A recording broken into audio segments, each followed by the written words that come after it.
Friends, if you're looking for real old school laughs, you're in for a treat because we've got them right here. Flip City Magazine. Remember Mad Magazine? Then it went woke? Well, don't worry. Flip City has no chance of going woke.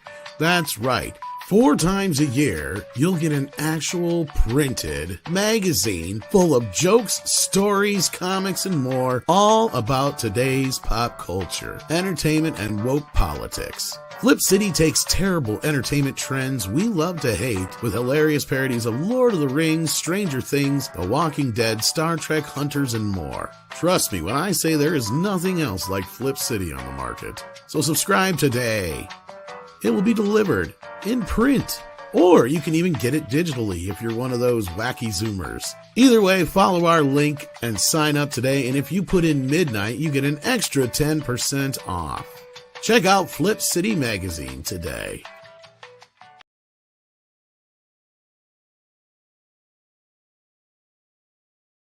I like turtles.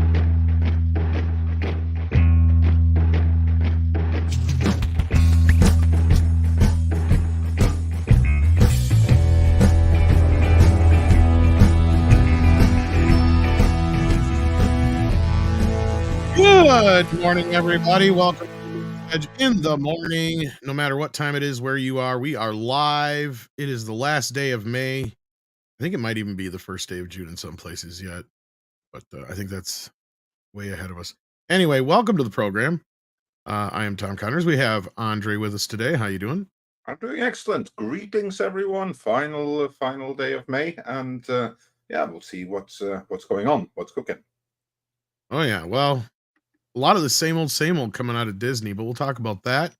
We'll talk about the cancellation of one Mr. Chato, who is no longer with us. I like that. Oh, he's here. He actually made it. I didn't know how we were going to get him here without Twitter, but yes. Yeah, welcome. yeah. It was. I didn't know either. But we'll get to that in just a second. We also have to welcome Culture Casino with us, who is also with us today. How you doing? I'm very good. I can't wait to see and hear about the cancellation of my friend.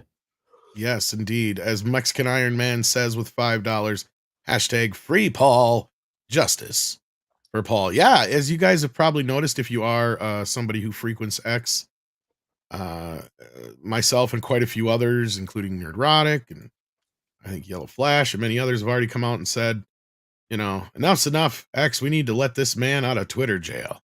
All he did was defend himself and his religion. What else did you say? Basically, I think he was in support of loving things, self-love, loving other men. Yeah. Yes, and certain parts of them. Yes, I have to say that's mighty progressive of you.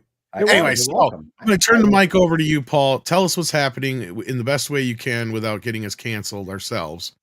What the hell's going on? So everybody's up to speed. You did Twitter, drop a video on this. Twitter, is a cesspool.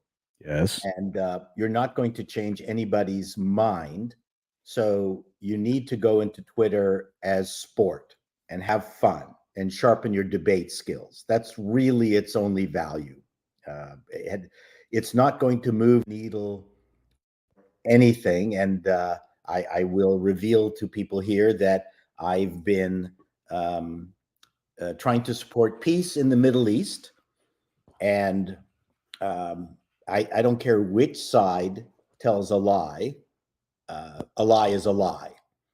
And so, but I weigh my biases on the side of Israel. So I'm being completely forthcoming here. But again, if someone reveals the truth, then I have no vested interest in disavowing that truth. But one of the things that you find on Twitter and when things get tribal is that it is more important to defend your side than it is to defend the truth. So, and I have fun with people. I ask them pointed questions, no matter what side they are on. And for the most part, no one is willing to get into a legitimate discussion. And that goes on with another topic that's of interest to me that isn't controversial is anything to do with J.K. Rowling. No controversy around that.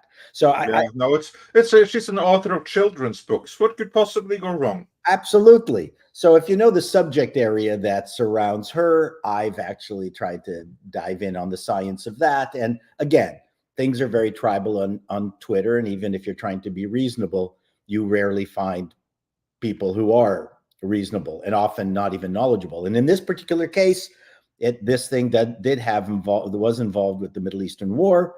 And I asked some pointed questions. I rarely throw out the first insult because I don't really see any value in that. Usually it comes from the other side because they really don't have an argument to what it is that I'm asking.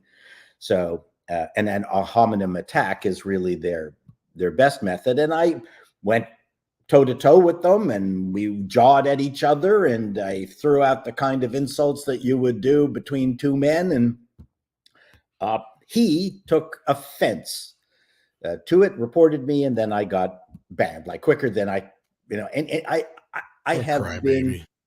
People have told me on or printed in Twitter unbelievable hateful things, asking for my death and the destruction of my ethnic group. I've requested some kind of not compensation, but recompense by Twitter, and I'd get a note back saying, no, this does not, this is not hateful enough. Counseling for your death does not qualify as something that Twitter, would find offensive. Yet, Tom, I sent you the two posts I gave into him. I did not send you the post that he sent me because I'd already banned him. Like I blocked him. I don't need to waste this time. But I mean, neither of those are things that I've told my brother, who is of a certain persuasion, and many others of that persuasion. And again, it's just stupid standard, goofy insult stuff. But because this person hated my guts, that was a double offense. They reported me and I got suspended. And it's a weird, because it's a permanent suspension, which is really a ban, isn't it? Yeah, you were banned. Yeah, let's be clear here. So hopefully Elon can fix this, but you were saying as you came in this morning that honestly you don't really miss X, but it does suck for somebody like you who does kind of need it to let everybody know that you're doing what you're doing on YouTube. Yeah, and Lord knows YouTube doesn't help. If I may, I would actually say it sucks more for X, and also I don't think that Elon Musk obviously didn't personally decide. No. But I think he will definitely be able to expedite his return. Is my point. Yeah. But I do think that this is actually something that is quite negative for the X experience. Yeah, that's true. Because here's like the thing that you actually, as you said, Paul, you actually engage the haters and the cultists intellectually, asking them questions. You do not throw out insults. It's the people who just act emotionally, as this guy. Actually, I think you may have offended him 3 times over, because who are you to assume his gender? He may be a they them. For all we know, maybe he doesn't like. I'm sure he had him in his profile. So I think it was pretty obvious to Paul which way this man swung for the fences. Yeah, and probably he's also very fond of his soy lattes and stuff like that. And anyway, that's the kind of people that needs to be banned, because I mean they're just like one post wonders that throws an insults and only engage by way of insults. Whereas you, Paul, you engage in actual discussion. You bring up history. You bring up relevant and pointed facts. That of course trigger these people even more, because they can't answer to that. Well, they don't. More ad hominem attacks. Yeah, 99% of them actually don't even respond to my questions. Yeah, of course. Or in this case, it's not just an ad hominem attack, because that would imply just attacking you. Rather, as you say, they don't settle for that. They go after your entire ethnic group. Which you think that there are some rules against, but as we have learned from American universities, you're probably just supposed to be used to this by now. It would appear to be used to it for a long time. One of the things that I've always asked for on Twitter, several times actually, is that anybody who makes a salacious statement that does not engage even marginally with the people who respond to them after making that statement, they should get a special flag on their name, like a non-engager or something, because Twitter is about engagement, and if I post something, I always will respond for the first bunch of responders to it. I don't run away, and a lot of people, actually, the majority of people who print absolute lies, that's it. They print it, they run away. They don't even engage, and I think you should be flagged for that on Twitter. I agree. Like one post wonders. There needs to be like a separate warning or color for that. Yeah, this is a non-engager. The other thing that I think they should do is have some kind of color that if someone is engagement farming, because one of the I look at Twitter and I go, oh, that person's got like 50,000+ followers, and oh, they've probably met the requirements to be monetized. And I'm going, okay, that statement looks pretty, prima facie, designed for engagement farming. And that they should be pointed out, because it's different from YouTube. You guys and myself hopefully produce something that someone can judge based on the content, whether they feel it's engagement farming or not. On YouTube, on Twitter, you just throw out this line saying, oh, this person sucks, or these group of people are horrendous, or they should all go to jail. And then suddenly you'll get this massive response from people. And I've posted saying, hey, check people's profiles. Don't respond to people who are obviously engagement farming to raise money or to monetize their tweets. So in that sense, I find Twitter is quite what's the word? Disingenuous. Yeah, I can see that. Yeah, this whole thing smells funky, and hopefully it gets Elon's attention, and he can fix it for you. Better. I can guarantee you that I offer more value to Twitter than the guy who got me banned. Oh, sure. I guarantee it. Yeah, and you're right about the whole and that was kind of I was saying it's true about kind of what I was saying earlier to Andre was like, yeah, most of these guys, and I've noticed the same thing now anymore. If I start talking and engaging with somebody, and they start coming off like a jerk, I just check their profile, and as soon as I see pronouns, it's just instant fucking just ignore or fuck with one or the other, depending. Yeah, this person had pronouns. And as soon as I see that, it's like, yep, disengage. And it's basically wearing his uniform. Yeah. I mean, that's basically wearing the brown. I mean, having pronouns, it's practically like having the brown shirt. Yeah, and as Waltman points out here, this is at least not New York court, so chances are you got a better chance at appeal. So there you go. Yeah. I like putting jokes on Twitter. Thank you, Waltman. I like putting jokes on Twitter and have people respond, because the 10,000 or so people who I've collected over the years, they come back with such hilarious stuff. I mean, for me, Twitter is not just putting up stuff about hateful things. It's about having fun, which I like having fun. And even on my channel on YouTube, the best part is the comments. I have a very high comment to view ratio. And that's the best part of all of this. What I wrote a joke the other day that said, I was asked in by Black Lives Matter to work on a video that was not working properly. I told them it was a white balance problem, and they fired me. Oh, I saw that. Actually, like, that's a total badum-da joke, but I mean, that's very good.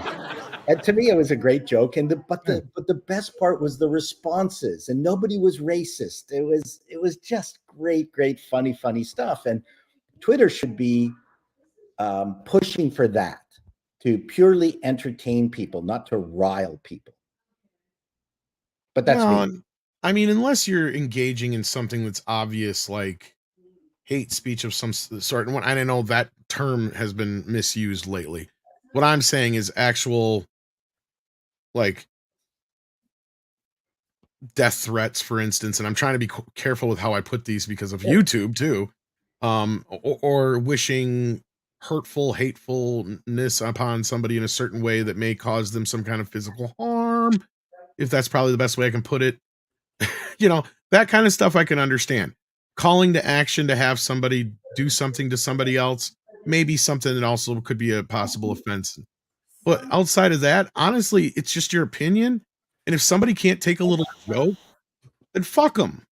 Right? Like it's at this point where, and this kind of goes off of what happened yesterday, and I'm not going to try to get too political here, but look, there's a lot of people that have been giving too many inches because another side has been taking a mile. I think it's time to change the game a little bit, and another group of people start taking a mile instead. Well, the We need problem to is start that putting our foot down and saying enough is enough. We're not going to conform to your bullshit. This is not, it's not our jobs to be safe for everybody else. the difference is that there is a lot of entertainment on YouTube, and it seems that the only entertainment on Twitter is now hate. That seems to be pretty 90% of the time. That's the only product that is being traded, which I think it's too bad. I love the messages and chat feature on Twitter, because almost everybody that I communicate with, like you guys, you're all on Twitter, and it's the easiest way. It's ironic that YouTube never developed a successful messaging function, and I researched it and found out why. And do share. Funny. Pardon me? Yeah, do share. Why would that be? So the YouTube and Google always treated messaging as skunkworks. So if you know the history of Google, that they have lots of products that they have brought online that came through just employees experimenting, and then they solidified it, and then it became a product like Google Docs and Google Drive and things like that. But for whatever reason, Google never took messaging seriously, and they had Google Talk, Google Messages, Google. They had something called Allo, which was their equivalent of WhatsApp, which died on the vine. They had Google Wizard, or I wrote it in my video.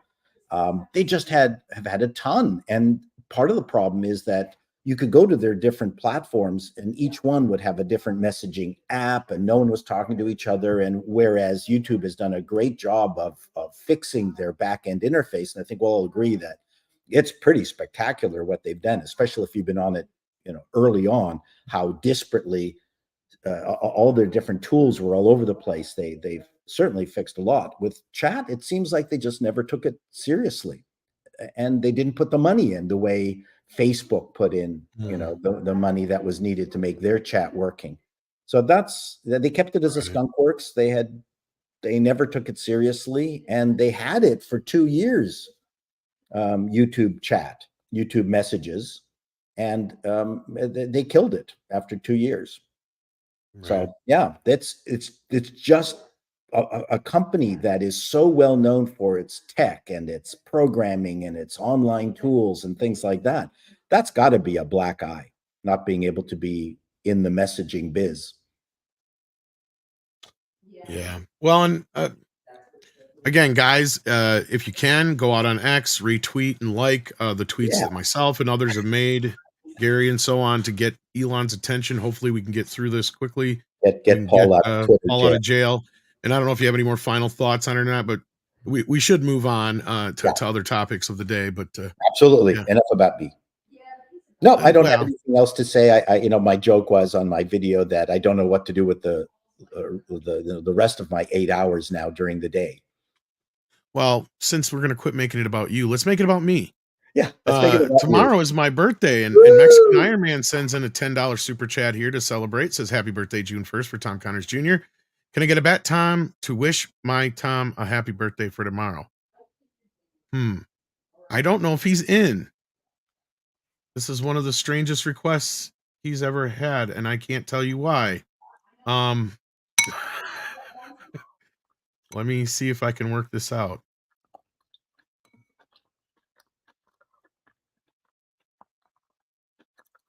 Wait a minute. What am I doing here? I got to sing happy birthday to you. Tom, who's Tom Connors? I don't know who Tom Connors is. Never met him. Never been in the same room as him. No idea. So I'm not going to wish this guy a happy birthday. He could be like the Joker. We don't know. Could be a trick. All I know is that I've never met him. Never been in the same room. Couldn't even tell you what he looks like. I mean, if I saw some bald, white, fat guy walking down the street, I wouldn't even know it was him. If he even looks like that, I mean. I gotta go. That was interesting. Yeah, Bat Tom didn't actually sing, though. I don't know what happened there. That was weird. Oh, that was very weird. Very weird. Very, very weird. He just acted very strangely. Yes, indeed. Well, thank you, Bat Tom, I guess. And we have joining us Mr. Jonas J. Campbell. Hey, did you guys hear that Anakin just blew up a whole Death Star? I did. We did hear this. We have to see this clip of this. Not only that, did you hear the better news yet? He said we haven't had any Jedi in a while. So I'm interpreting that as none of the shit counts except for Andor. I'd say, I just have to say, whoever this actor is, again, like I said in my tweet, bless his heart, because he has no idea what he's doing here. He's sitting right next to people who are talking about how passionate the Star Wars fan base is, and he steps in it like 5 times in just the one clip that I went through. Did you see what I just said to the last one? I retweeted it with Gary's, and I said, "You just bought Gary a boat."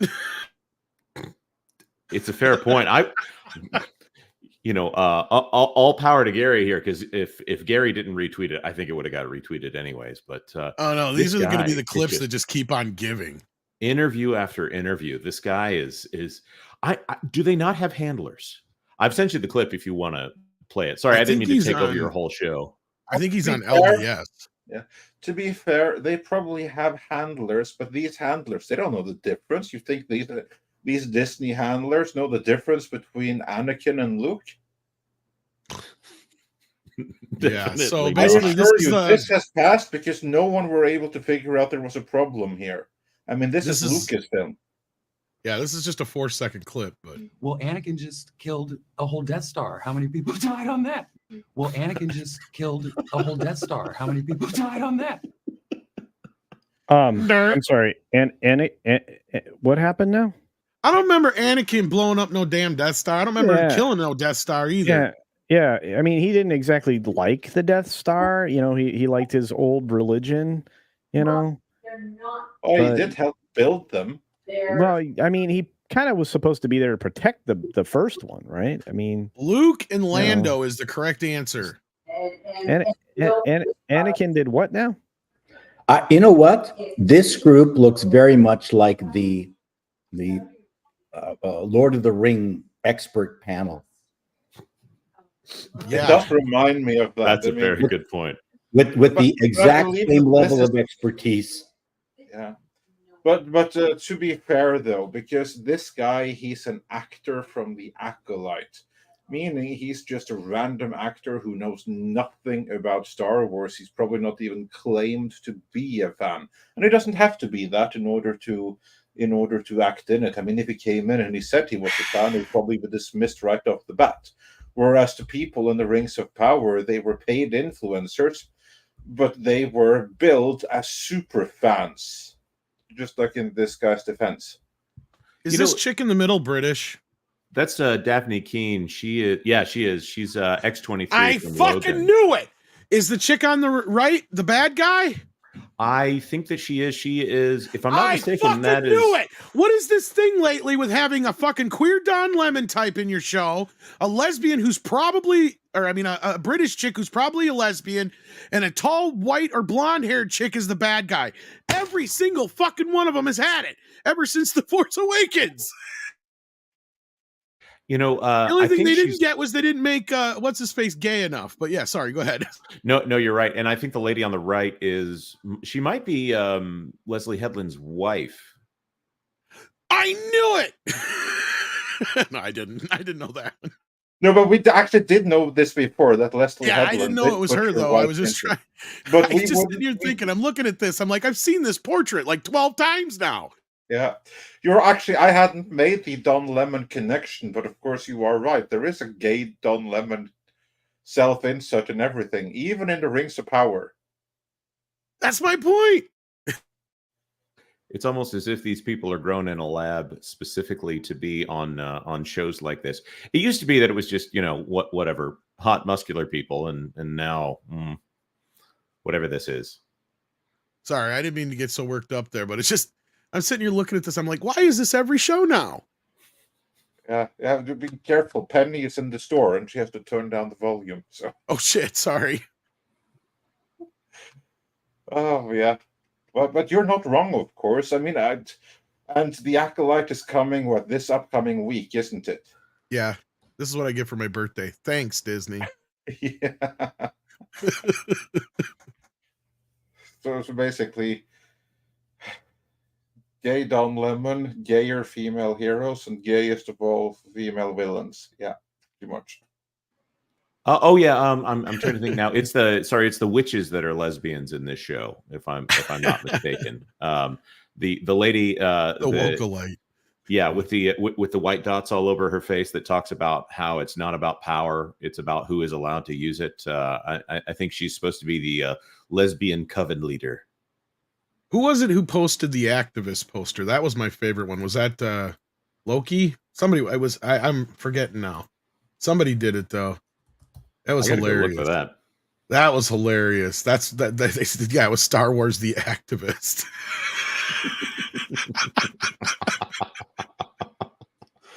Oh yeah, this was Somebody fantastic. retweet it to me or tag me in it, please. I'd love to share it. Yeah, I and can't. a great teaser for the upcoming Acolyte. But Jonas, since Yes, we sir. have you here, there is much more going on in the realm of Star Wars. Can you give us a brief lowdown of the stories that are recent that you've been covering over at that park place, now warming up to the Acolyte? What's going on in the land of Lucasfilm? Well, this is kind of soaking up all the oxygen in the room for us right now with Leslie Headland and the Acolyte. That the New York Times admitting that it cost $180 million to make, which I think means that it probably cost $250 million. For them to actually publicly introduce that figure tells me that it's probably higher. And we only know about $50 million so far. And we should know somewhere around July what we'll say the final total is, unless they actually did even more reshoots on this show. Skeleton Crew obviously being pushed back. Kathleen Kennedy finally doing some commentary here, confirming here. Oh, that I don't know if you've covered the New York Times article yet, but no, actually, your timing was perfect. We were just about to switch over to the Star Wars stuff. We hadn't even started it. So your segue was kind of funny with the whole. Yeah, let's begin with that business. because we haven't gotten to it just yet. This is why I'm asking you. Let's go through it all. So yeah, take us through this article. Well, it starts like it's your standard press piece specifically for Leslie Headland, and you know the clips that we've been showing around of Charlie Bennett and Daphne Keenan, whoever the other lady is. They've obviously been coached. They haven't been coached enough to stay away from landmines like knowing the difference between the prequels and the original trilogy, or knowing the difference between the primary villain of Star Wars and the primary hero of Star Wars. And if I may, knowing the difference between Star Wars and Star Trek, mayhaps. I wouldn't be shocked if they make a couple Star Trek references in there, especially as confused. I mean, nobody watches current Star Trek anymore. I'm convinced that it seems to be only for performance art at this point. So this article is a profile in Leslie Headland and all of the things that she did to get this show made. Specifically talks about that 2019 period where she contacted Lucasfilm out of the blue. Are you kidding me? Script Doctor was on the Pro Channel. I think he's probably talked about this here as well. That 2019 period when Leslie Headland was pitching Star Wars: The Acolyte to Kathleen Kennedy was specifically in that period of time where Bob Chapek had put a hiring freeze on and a "we aren't hearing any pitches" mode on everything across all studios.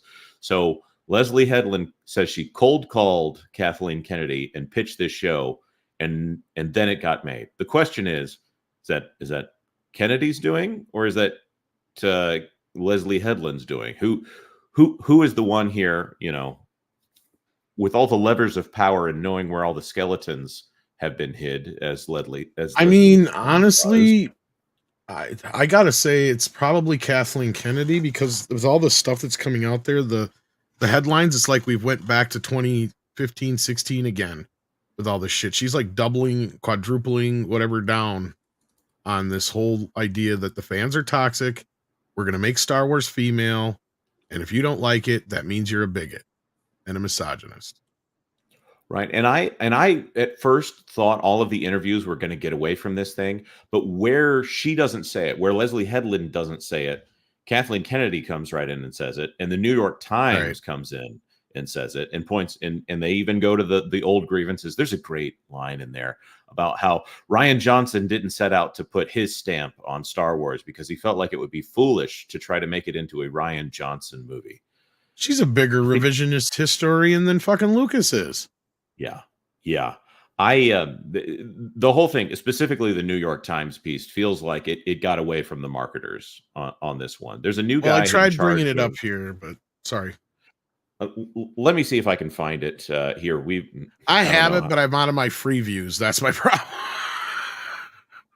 So I sent it to Andre. I don't know if he's trying to attempt to do the same thing. Yeah, I'm trying to fix it. I figured as much. Yeah. And by the way, I'm happy to see that Chato is not suspended from the entire internet. Yes, we lost him yesterday, but we found him. Excellent. Okay, so in this article, it's a fluff piece specifically about Leslie Headland. Yes, it is very much about how she is this same problem I was fresh having. face. She talks about things like how it's she said things like it's Frozen meets Kill Bill. There was another one in there that was so cringy. It's Shaw Brothers meets Jane Austen. Oh, she talks like she's pitching the entire time. The other thing that stuck out to me was I don't know if it was in this piece or in another interview, because all these are blending together because she's done about 5 of them in the last few days or whatever, or 5 have come out, I said, but some of them are from this piece, just rewrites of it. But she was saying, like, I brought it in and Kathy's like, great, you wrote a great Star Wars show. Yeah. Now I want you to make it your own. I want you to put your life into it. And that's where the sister bullshit come in, right? Right. And she's using this New York Times piece to talk about her separation from her sister and how she hopes her sister will watch this show so that her sister will understand the pain of the two of them fighting growing up. This is $180 million. What? Yeah. I've just sent an archive version, at least, of the article here. Let me see if I can find the exact. Here it is. I have a very strained relationship with my youngest sister, and I feel like one of the reasons it's strained is that we both see each other as the bad guy, Headland said. And if I was going to tell a story about bad guys, it seemed to me that the place to start should be a family relationship. How about Epstein? That hits too close to home for her. So, yeah. I mean, she was Harvey Weinstein's scheduler. Exactly. At the same time that Weinstein and him were interacting. So she says, we don't speak, Headland added. I think this will be a surprise to her. So $180 million of Disney money spent on repairing the relationship between what sounds like a supremely damaged person. Wow. I think you meant Harvey Weinstein, not Epstein, but yeah. Sorry about that. Oh, Weinstein. Yeah, but I'm sure Epstein is in there too. Well, I mean, they were interacting at the time, so you would assume his assistant would have had something to do with his scheduling. You'd think so. You would absolutely think so, yeah. Well, I mean, so she'd rather probably go with something with her sister that she can claim she has a relationship, because the other thing might just be a little bit close to home. Although it would be like fun with a certain dude's island or private planet. I would actually love to hear her sister's side. Oh, here, right here. Go up above that grayed out picture right here. Here's the perfect one. New York Times is forced to acknowledge the South Park episode here. Oh, lovely. It's a version of the same misogyny and racism that greeted Rey, female Jedi who made her debut in The Force Awakens, Kelly Marie Tran. They go through all this. And then finally, Kathleen Kennedy, who runs Lucasfilm, has also experienced it. South Park harshly attacked her in an episode last year. Harshly. The cartoon depicted Kennedy giving the same feedback to Star Wars creators over and over. It wasn't just Star Wars, it was Disney altogether. Put a chick They're misrepresenting this, actually. Yeah, make her lame and gay. Because actually in the cartoon, they have the actual Kathleen Kennedy portrayed as a bit differently than the Cartman version. See, and that's what I pointed out that day that after we talked about it, was like, I think they did a lot of that on purpose, especially certain things where they have Bob playing, or Cartman playing Bob and Kathy in certain scenes and such. It's like, it's almost like they were making sure they didn't get themselves in trouble somehow. But yeah, them bringing it up just shows that it got to them. And I think this is the first time that some Kathleen Kennedy has done an Acolyte, they actually have that in here. Holy shit! It's almost like they're arming the other side. Of course, no one watches Star Wars anymore. It is a rare thing that it makes it into the Nielsen ratings. There is somewhere out there are people that watch this franchise, but I've never actually heard them talking about what goes on in any of the episodes. So this entire article seems like it's framing for people who will never watch the show and just want to try to position Headland and Kennedy in this narrative that they're afflicted people and that everyone hates them and that everyone is mean to women that do Star Wars. I mean, of course, it completely ignores Bryce Dallas Howard, Patty Jenkins in the Rogue Squadron movie. That I'm not going to say we were all like, yes, that's exactly what I do, but I mean, I think we'd all be positive if she actually got the chance to make that film. Kennedy is obviously a disaster of a film executive, barely able to get anything on screen. She hasn't had other than Dial of Destiny, which is, if not the biggest flop of all time, definitely of 2023. The only film in competition for biggest flop of all time would be The Marvels, just because Kevin Feige is, I guess, doing the same thing over there at Marvel right now. But Kennedy, and forgive me, I'll try to not dominate the conversation here. Kennedy is driving away great filmmakers like Lord and Miller doing the Solo film. She kicks them off, and then they go and they make money for other studios. They pull in Ron Howard to try to rewrite. Other people do, but yeah. They seem to know how to get audiences in seats, and they make enough money that they keep being pulled back in. And I don't know how this whole Amazon thing is going to work. For some reason, people give them passes, but yeah, no, and you're right. And because here's the thing, before we get to Kennedy though, I will give Headland this. I'm starting to wonder if she didn't actually probably turn in a decent Star Wars story to begin with, because I can almost half-ass believe she is a Star Wars fan after reading through some of this. Even though she is the one who said, "Oh, I love all the Star Wars." Well, the more context, she says, like in high school, she was a loser. She had no fucking friends. She ate her lunch in the bathroom.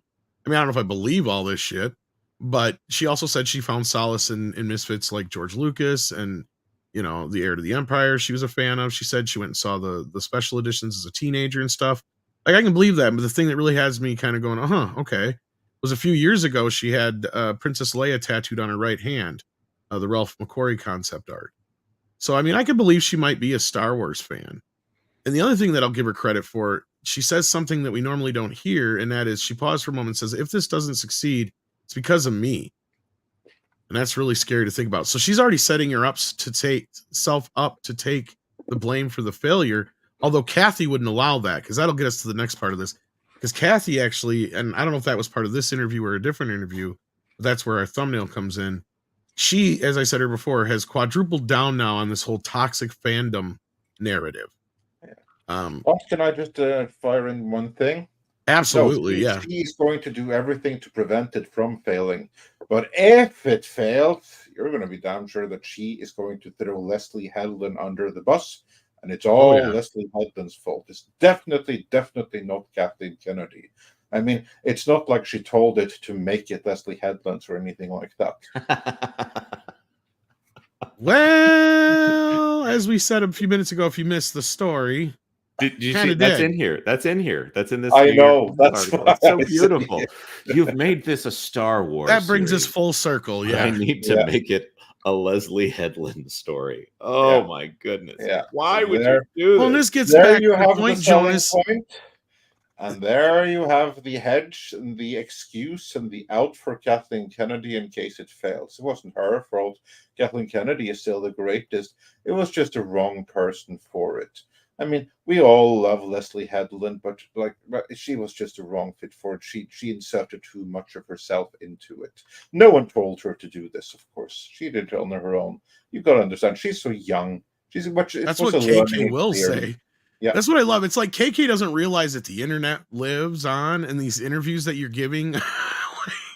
No, but here's the thing. You will know who's this interview with. It's with the New York Times. Who does she other times get interviewed with? Vanity Fair. All of these are paid for puff pieces that will never, ever confront her with anything that's out there. Oh, sure. All the stuff that reveals her immense hypocrisy is out there, but she's never going to be confronted with it because she's never going to have anything to do with any journalist of any kind that actually would confront her with her own past words and hypocrisy. That's why she can just say all this stupid stuff, knowing that as long as she speaks with the likes of the New York Times and Vanity Fair, it's all going to be fine. They'll push her narrative like there's no tomorrow and never, ever point out the flaws with it. Well, and I was looking for the quote here, but I didn't find it. But basically, Kathleen said something like, here it is, in a different version of it. Lucasfilm president Kathleen Kennedy said she is aware that women in the space in the franchise are often attacked online more than men, because of the fan base being so male-dominated.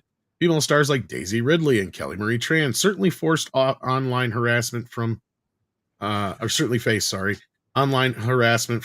fans when the most recent Star Wars film trilogy was released, and now the Acolyte is already being attacked in certain corners of the fandom. Now, this is bullshit. Again, they're running with this bullshit narrative that we have shown to be bullshit how many fucking times now, Andre? Daisy Ridley said it herself. She left social media of her own accord. Kelly Marie Tran, if you actually read the interview, doesn't say shit about Star Wars fans. She said it was people inside the industry that made her feel ugly. Well, of course, it was people inside the industry like Kathleen Kennedy that made her dress in a potato sack and put grease all over her hair and stuff like that before filming. So I've seen her on the red carpet. She cleans up real nice. She's a very, very attractive young woman if you actually put her in clothes that fit her. The other thing here is that Kathleen Kennedy can't be bothered unless it's something that is very specifically about Kathleen Kennedy breaking a glass ceiling or something like that. Yeah. I think they didn't even get her for the press on Ahsoka.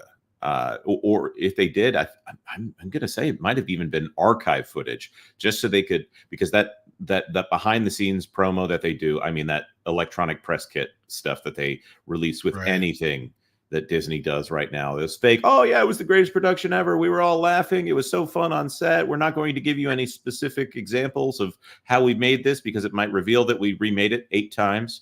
But in that Master and Apprentice thing where they tried to say that Filoni is the spiritual apprentice to George Lucas and that George Lucas intended it to be that way. Of course, George Lucas blew that whole thing up at Cannes very recently. Kennedy just barely had a clip in that. So this is the first, I want to say this is the first interview we've had from her since before Ahsoka.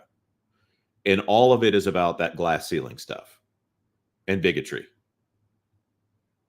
Well, and that just goes to show that most of us are correct. Either she is 100% about this, regardless of what damage it will do, or she's just living in that much of a bubble where she still thinks this is the answer. where somebody has convinced her that it's only a few, fans that are disgruntled with the franchise. Because I mean, I don't know how much more cognitive dissonance you could have than looking at the decline of the Star Wars sequels at the box office, the fact that nobody has been tuning in for any of the shows, including Mandalorian season 3, which fell off a cliff. I mean, it's brought up in the papers almost weekly now how Disney has fucked this up somehow, and who else are you going to blame but her? And I mean, the South Park episode, if the fact that they brought it up in this write-up, that answers our question of whether or not she knows about it. That's a very good point. Probably another reason for the radio silence. Which proves what we had heard, or at least I think you and a few others had heard at that time, is that she was more than livid about that episode. And the reason she's wrong about the attack on women is, as a scientific individual, is that you have to be able to compare it against something else. So bitches, make something good, and Right. then we'll be able to find the metric between the two. Yeah. So try that. Try making something good that works, and then we'll have something that, like I said, we can compare it to.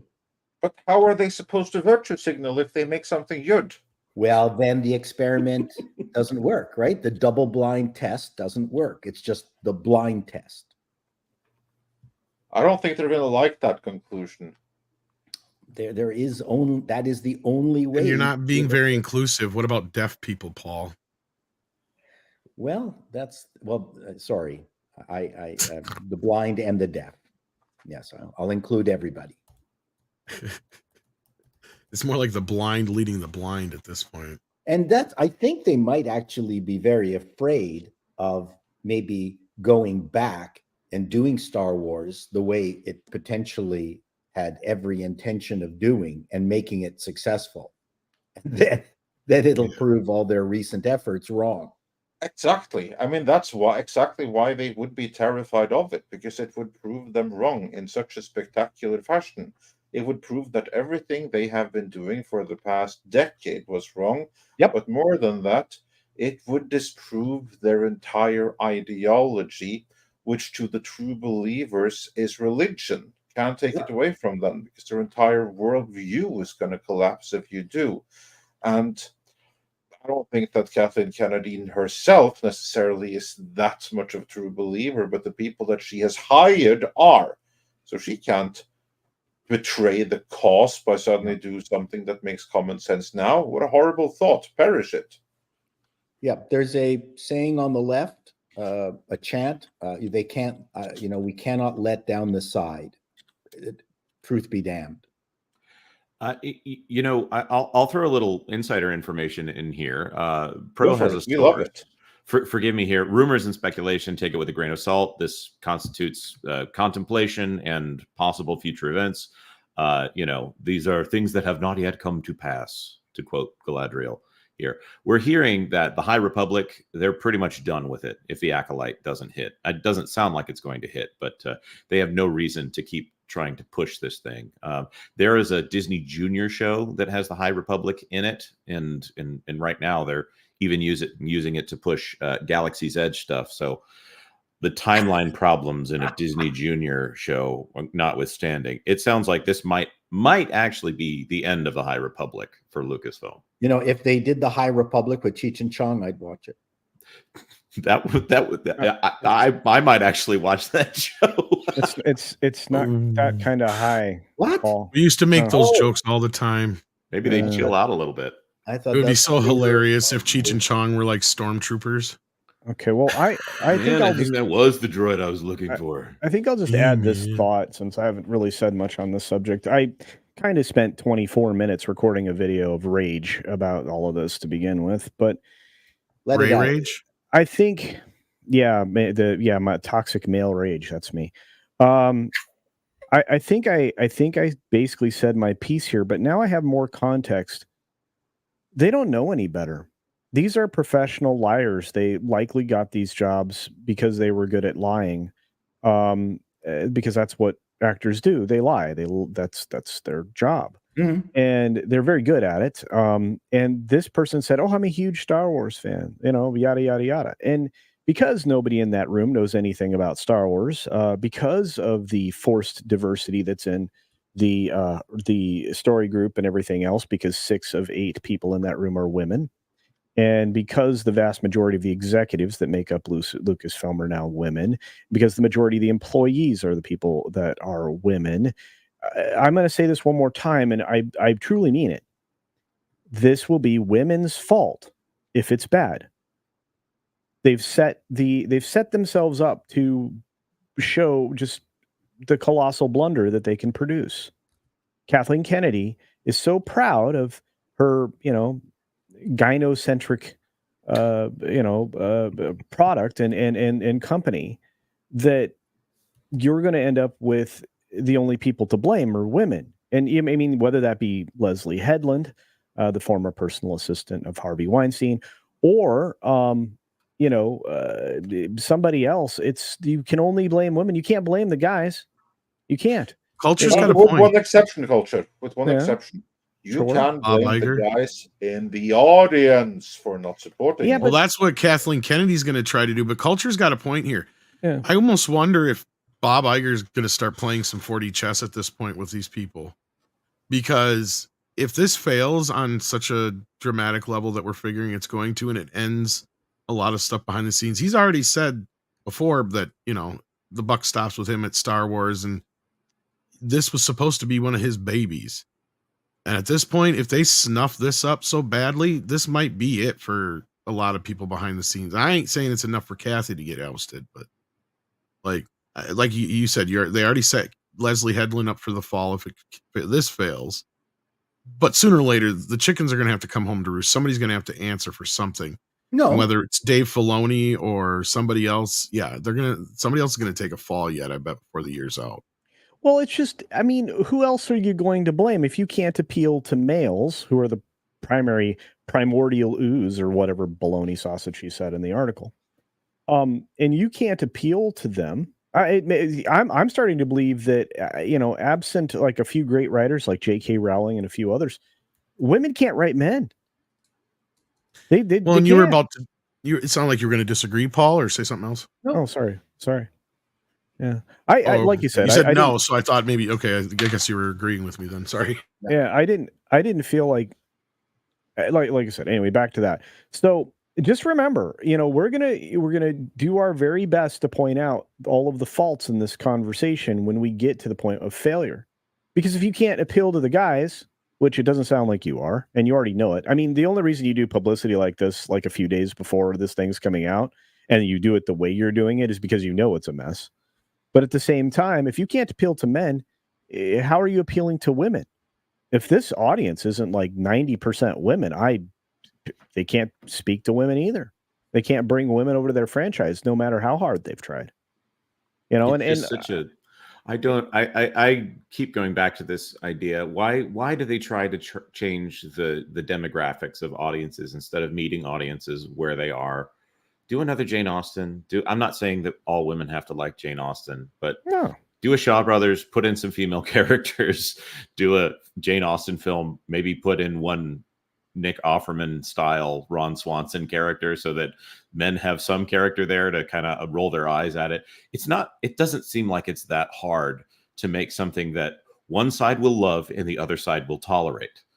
But instead, they try to flip it on its head and say, no, we're going to switch and try to make the tiny audience the primary audience, and then just piss off both sides. it's unfortunate that this entire effort for the last few years has just proven Lego's research on girls and boys and how they play with toys. They're doing it exactly the way Lego's research not proved, but indicated. Now you've heard about the research, right? Mm-hmm. Yes. Do you want me to say it, or would you like? Yes, go ahead. That boys, they view their toys as objects to be used, and there's probably a lot to be said about relationships there.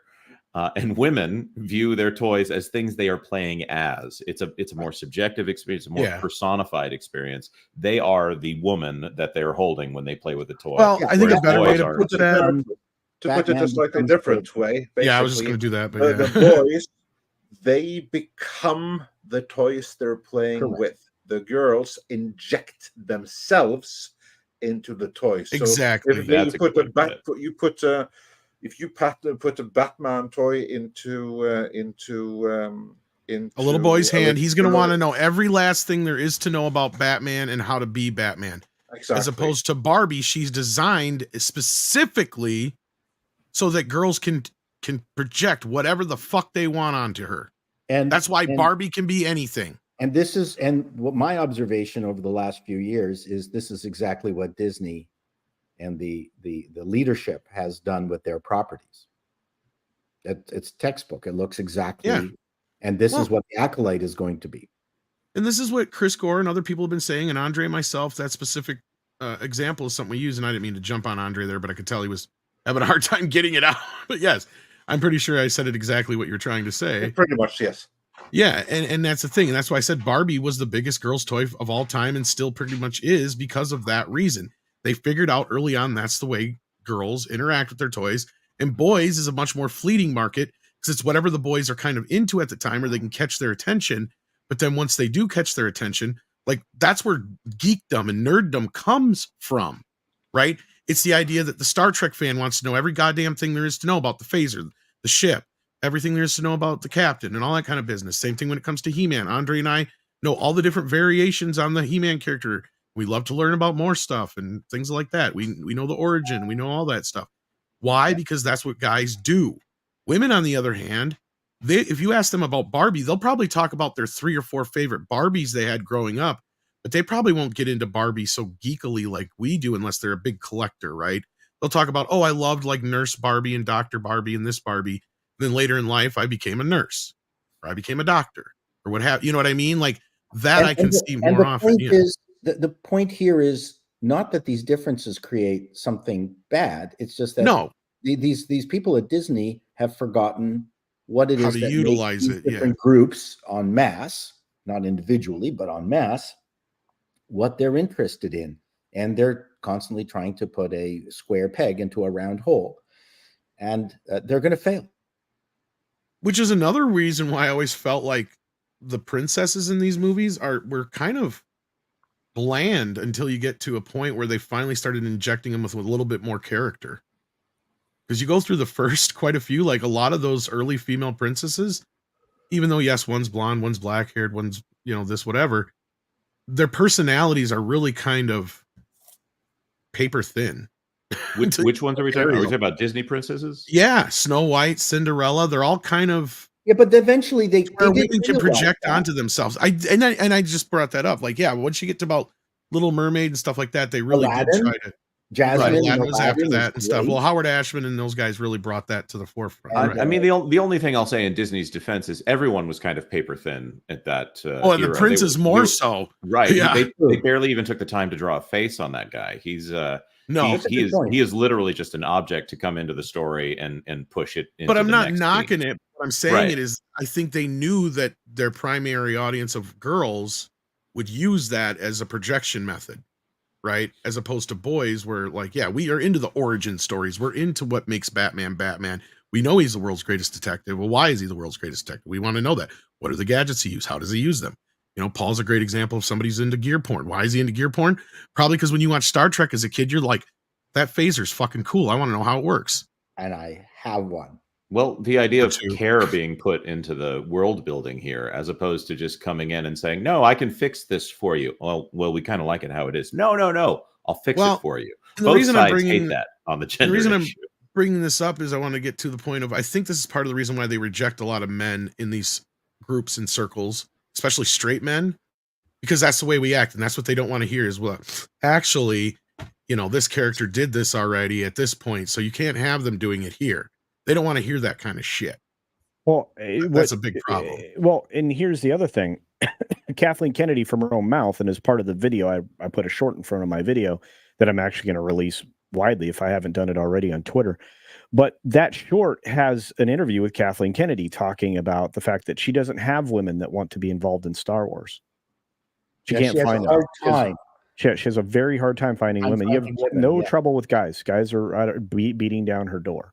Yeah. But again, this I mean, is very problematic, I have to say, that that women are so alienated from Star Wars and so held out by the guys that it's difficult to find someone that wants to do it. Well, that wasn't her point. And once she hires them, they can't get a guys were script together. constantly calling her. Men were willing to say, "Hey, I want to be involved," and women were not calling on their own to want to be involved, which I also is very instructive. Yeah. If I was a woman, I wouldn't want to have anything to do with Kathleen Kennedy. It looks like a great way to get a knife in the back.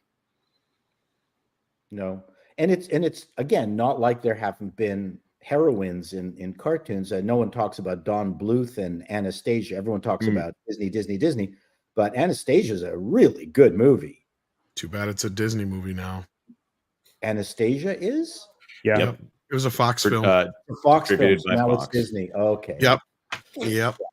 Unfortunately, and Don Bluth, he was when he said, "Peace out, bitches." Well, they didn't respect him. Yeah. But that was a great story, a classic story, and she wasn't a girl boss or anything. I mean, that was a really good princess story. But I mean, it was and Bluth actually he was Disney's biggest loss and our gain, because if it wasn't for the fact that he left Disney, he dominated the 80s with the animated films. But didn't make any money. He was constantly not really, but The Land Before Time and the All Dogs Go to Heaven alone, those two were the two biggest animated films of the 80s until Little Mermaid. But yeah. Yep. And somebody who's probably watched Little Mermaid a lot because he's got youngins. Yellow Flash. Hey. Hello. Hey, Paul. What'd you get kicked off of Twitter for, man? What the hell? He called you queer. That's not a bannable. In fact, that'll be celebrated soon. One more day, then everybody is a homosexual. No. He can't really repeat it, but he basically said some, let's say, uncouth things to somebody who may or may not have been a homosexual. Fun stuff. Like nothing I haven't said to my brother. He's gay.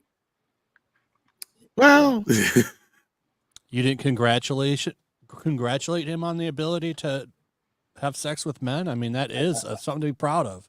Now, I guess breaking glass ceilings. You should have waited till June. I mean, isn't that what we're celebrating with Pride? Is just the people fucking. Ooh, that'll be cut out. Flash is not wrong, but yeah, there goes our. I've said F word a lot though. Twitter needs some kind of function that goes through the history of the discussion and sees whether two people went at each other, like really good. True. And then someone finally, goes over the edge or has a really good quip, which I think my quip was quite funny, but was offensive to that individual. And then that gets reported. But they should look at the complete history and go, yeah, these two people went at each other, so forget it. All bets are off, right? I mean, big deal. Well, the difference is, Paul, is he probably had like 3 or 4 accounts, sock puppet ones, plus maybe 3 or 4 possible friends that he goaded into reporting. People are saying, boom, demonetized. Do you guys get monetized shows? Every single Flashcast. That happens once in a while. Something. We always have to fight them, but yeah. I've given up on trying to. Sorry, Paul. Go ahead. You go ahead. I'm just gonna say I've just given up on trying to have a monetized stream. They're boring to make it monetized. Just fight it. You have to dance. You have to dance around shit. I do that in the videos. Anyhow, that Park Picks Live is every Thursday at noon. No, I'm just kidding. We're squeaky clean over there, but we're also covering like theme parks and things like that. So, every time we dance around things. Well, hold on a second. Theme parks get pretty gay in about one day, so. Yes, and we will be talking about it. We might not do it live, but we cover all that stuff. I got another channel that we'll be reviving soon called Everything Woke, where all bets are off, because I think the monetization model on that's going to be a little different. Well, every time I'm on Jonas's show, I have to fill out a form saying not to be witty. Don't rant about homosexuals. No, I don't do that. I think you got to get a little closer to the mic there, Andre. Yeah, and I also just want to say that when we when we try to dance around things, it's not for monetization as so much as it is for not getting the channel taken down. Yeah, he's more worried about that than anything. Oh, Yeah. nothing we've said would get the channel. Yeah, you'd be surprised sometimes. But you know what? I'd rather err on the side of caution. So sometimes it's more fun to use. We're just joking language. mostly. I mean, That Don't be don't on the matter. nose with the language. So Oh, and who knows? Yeah. In 20 days they'll change the rules again, and all of a That's sudden true, disqualify yeah. everyone. Remember when I pissed off a certain group of people that like to have things removed and attached to them? We got hit pretty hard for a while there because they were trying to cancel me hardcore. don't you guys make these members only? It doesn't matter. No, we don't. I've never had since I started doing that. It's actually had barely any problems. And we say wild shit on Fleshcast.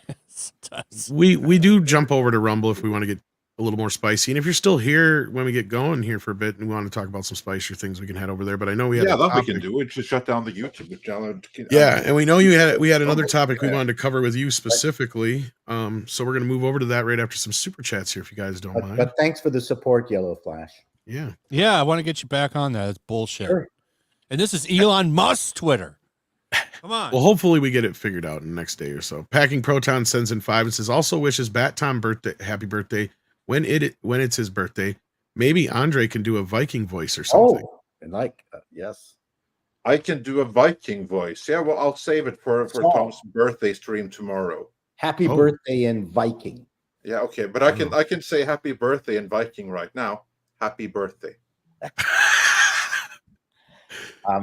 thought it was happy one day closer to death. That's what she said last time. Happy one day closer to Valhalla. Yeah, there you go. Packing Proton sends in 5 and says Leslie Headland has the face of someone who was used in a football game and punted like one too many times. Don't dish it out if you can't take it.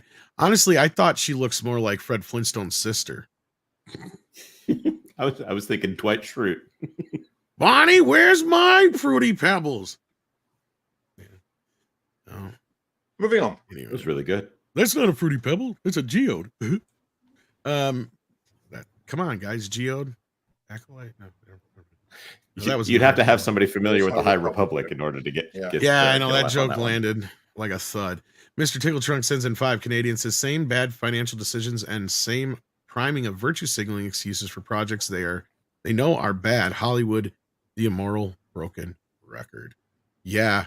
Well, and speaking of being a broken record and Pride Month, before we lose Jonas here, I sent you this morning. I didn't know if you had saw this or not before. Oh, you want to talk about that? Yeah, we can talk about that. Real super quick before I lose you, because this being a Disney star, former Cosby kid, Raven Simone, was speaking in an interview about her show. Here, I'll just let it speak for itself. So the passion that I have for this show is something akin to like a child. I think Disney wanted her to be queer in the beginning, and I just didn't feel comfortable doing that. They were like, "Do you want Raven to be gay?" I said, "Why?" "Because you are." I said, "Bad reason. That's a bad reason." No. Raven Baxter never exhibited any type of sexual identity situation in the priors. I'm not being myself on this show. I'm being a character. Raven Baxter's not gay. No matter what the first 4 seasons looked like with me and Chelsea sleeping in the same room and us raising a family together. Okay? That's not the case. We are friends who sleep in the same room. And I love that she has a sense of humor about it too. But yeah, I wanted to get your reaction, Jonas, and I guess Culture has to leave us too before you go on that. Look, it's not a brand new interview. I just discovered it though, and yeah. Well, she's on the right side of this craziness over at Disney to be considered a sane person by, I would say, our standards. Raven Simone, for those of you who aren't aware, she grew up on the Cosby Show. Essentially, I mean, she would dominate that set. Really amazing performances as a child. I'm not trying to say anything about Bill Cosby and her. That's not what I'm saying when I mention that relationship here. But I would think that as a child who grew up in the system of Hollywood, she probably had a lot of, she would need to protect herself a lot. And I would hope, although I would not expect, that she got shielded from a lot of shady things that we know go on in Hollywood. Right. I appreciate that she is willing to take this level of a stand against Disney and not put identity into it. That being said, whatever show she's on right now, the most recent Raven show still has like trans stuff in the background. They got posters with all the brown and the light pink and blue. But is it a major part of the show though? I don't know. I still haven't gotten around to reviewing all of it, but there are trans issues that are brought up in the show. At least she has the stance that the character and the person don't have to be the same thing, which to me that's a good sign in current Hollywood, because they get so mixed up these days. Like you have to essentially be the character in order to play the character. That is so boring, and it doesn't seem like it's acting. What stuck out to me about that interview is she reminded me of a lot of my gay friends, right? Because that's the thing they hated most is pandering. I don't know who you're talking. Who are you guys talking? I'm talking about you. Me. How do you think you got the name Flash? I play myself all the time. I know. Never mind. I said no. I've talked to them, and they've said these same kind of things about how they hate this new shit, how they're pandering to them. And I brought this up before, like where one guy said, flat out, like, I don't want to see shit like Bros. I'd rather watch whatever the new Julia Roberts and George Clooney romantic comedy is. Right. I don't want to watch that one either. Well, I don't, but he does. Right. So like, that's the point, is he'd want to watch the same thing a typical straight woman would want to watch. That was my point I was getting to, though. Yeah, that's the only time I get forced to watching things like that is from the typical straight woman. Well, I can just remember another relevant example there in the realm of Star Trek. Hikaru Sulu, the character, was made gay in the Kelvin timeline in the 2016 movie Star Trek Beyond. Now, the original actor playing Sulu, what's his face again? I have had a brain fog. George Takei? George Takei. They did it to honor him. He wasn't honored. He was insulted. Which I'm surprised, considering he's such an idiot. Otherwise, you would think he would have ate it up. But no, he didn't. Because that's one of the few times. Yeah. Well, if they wanted to honor him, they should have had Sulu sexually assaulting people on the bridge. Oh. Oh He my! did pull out his katana on one episode. Yeah, he did. But with that, Culture is leaving us as well as Jonas. Culture, did you want to give any thoughts on Raven's interview there? No, I thought that was pretty. Or any other final thoughts at all before you take off on us? I leave the country and never come back because you're going to find Bigfoot. Don't tell people that. Is this the truth? Okay, look. Culture, did you see Sasquatch sunset or sunrise with the skull, and were you inspired by it? Where are all the Bigfoots? I'm actually just gonna go see if there's any heredity there. That's all I'm doing. Just saying. He needs a hair for what is that? The thing that the where you send in your blood and stuff and find out your the DNA, the 23andMe or whatnot. 23andMe, yeah. I don't recommend doing that either because they keep it and sell it. Oh no, I know, yeah. So they can actually target you with somewhere. And if you're going to do that, at least choose the one that sponsored us a few videos ago. So okay, well maybe. Okay, I take back what I said. Definitely send it all in. No, that wasn't. You can say what you want about 23andMe because it wasn't them. But, yeah. Regardless, I think Star Wars is not only dead, it's been torched. The ashes have been spread far and wide and are somehow resting in the digestive tracts of worms at this point. So it's shit. Yeah. Well, it's worse than that. It's about to be worm casings. But regardless, I just say that I think I'm just done. I'm gonna watch this Acolyte thing because I need money. I need money. You don't need to watch it to talk about it. No, but I will because I want to be able to speak eloquently about the numerous failures that will be in each and every one of the episodes. So that'll be a good time.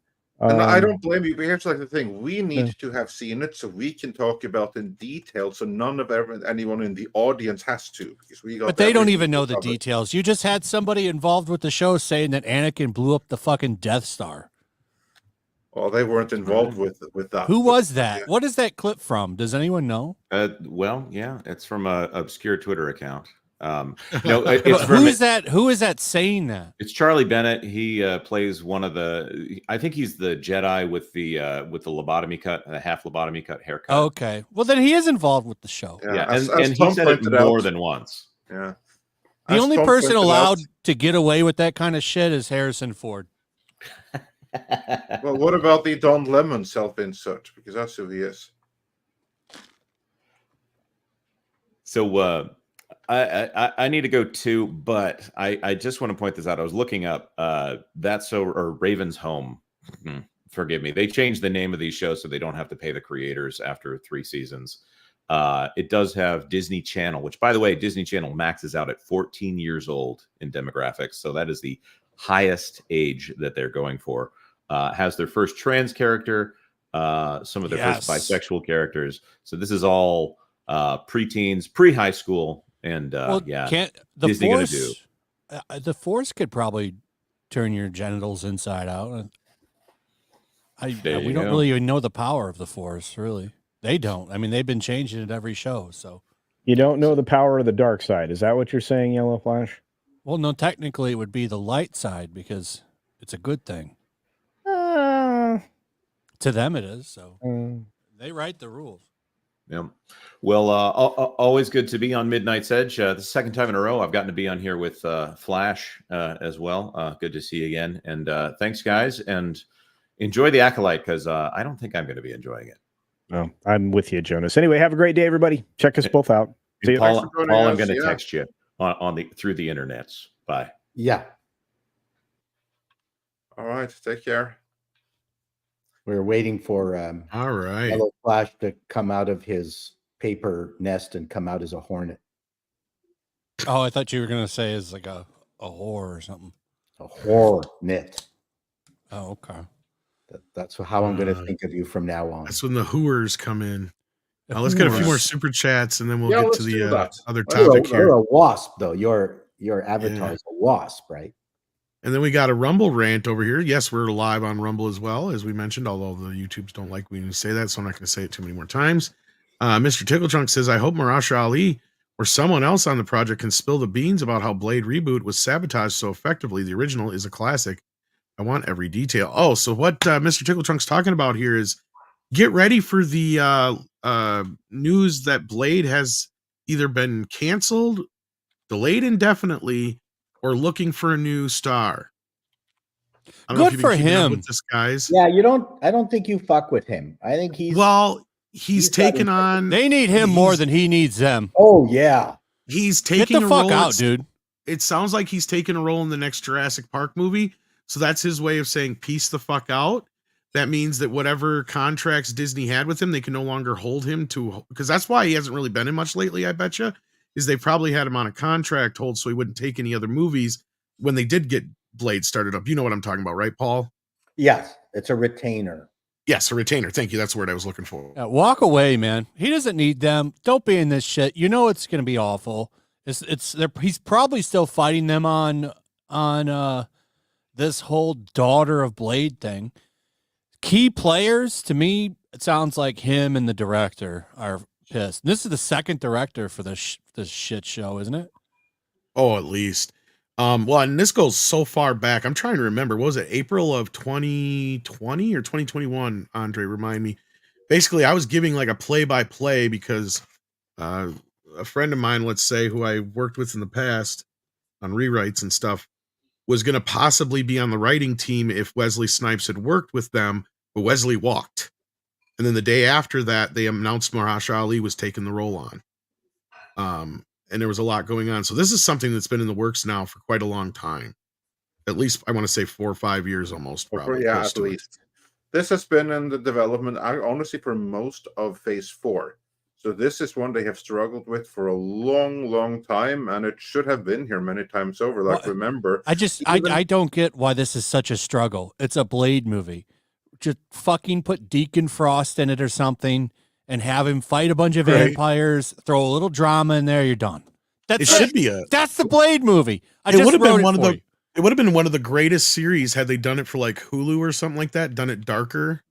under that dark label. It doesn't even have to connect with the MCU. Who gives a shit? Gentlemen, you have to understand it's difficult to get all of this social messaging and virtue signaling into a project like Blade. You have to understand that. That's what's taking so long.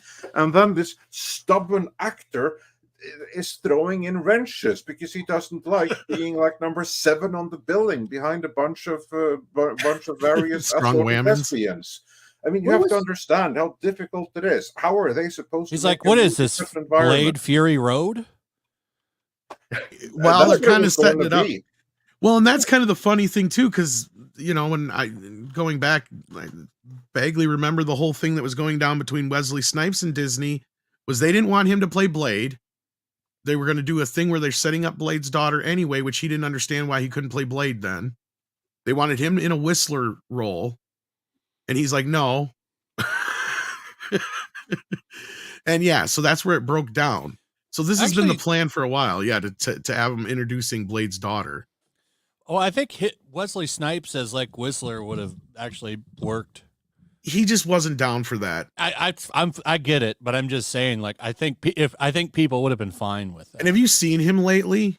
He's still in damn good shape.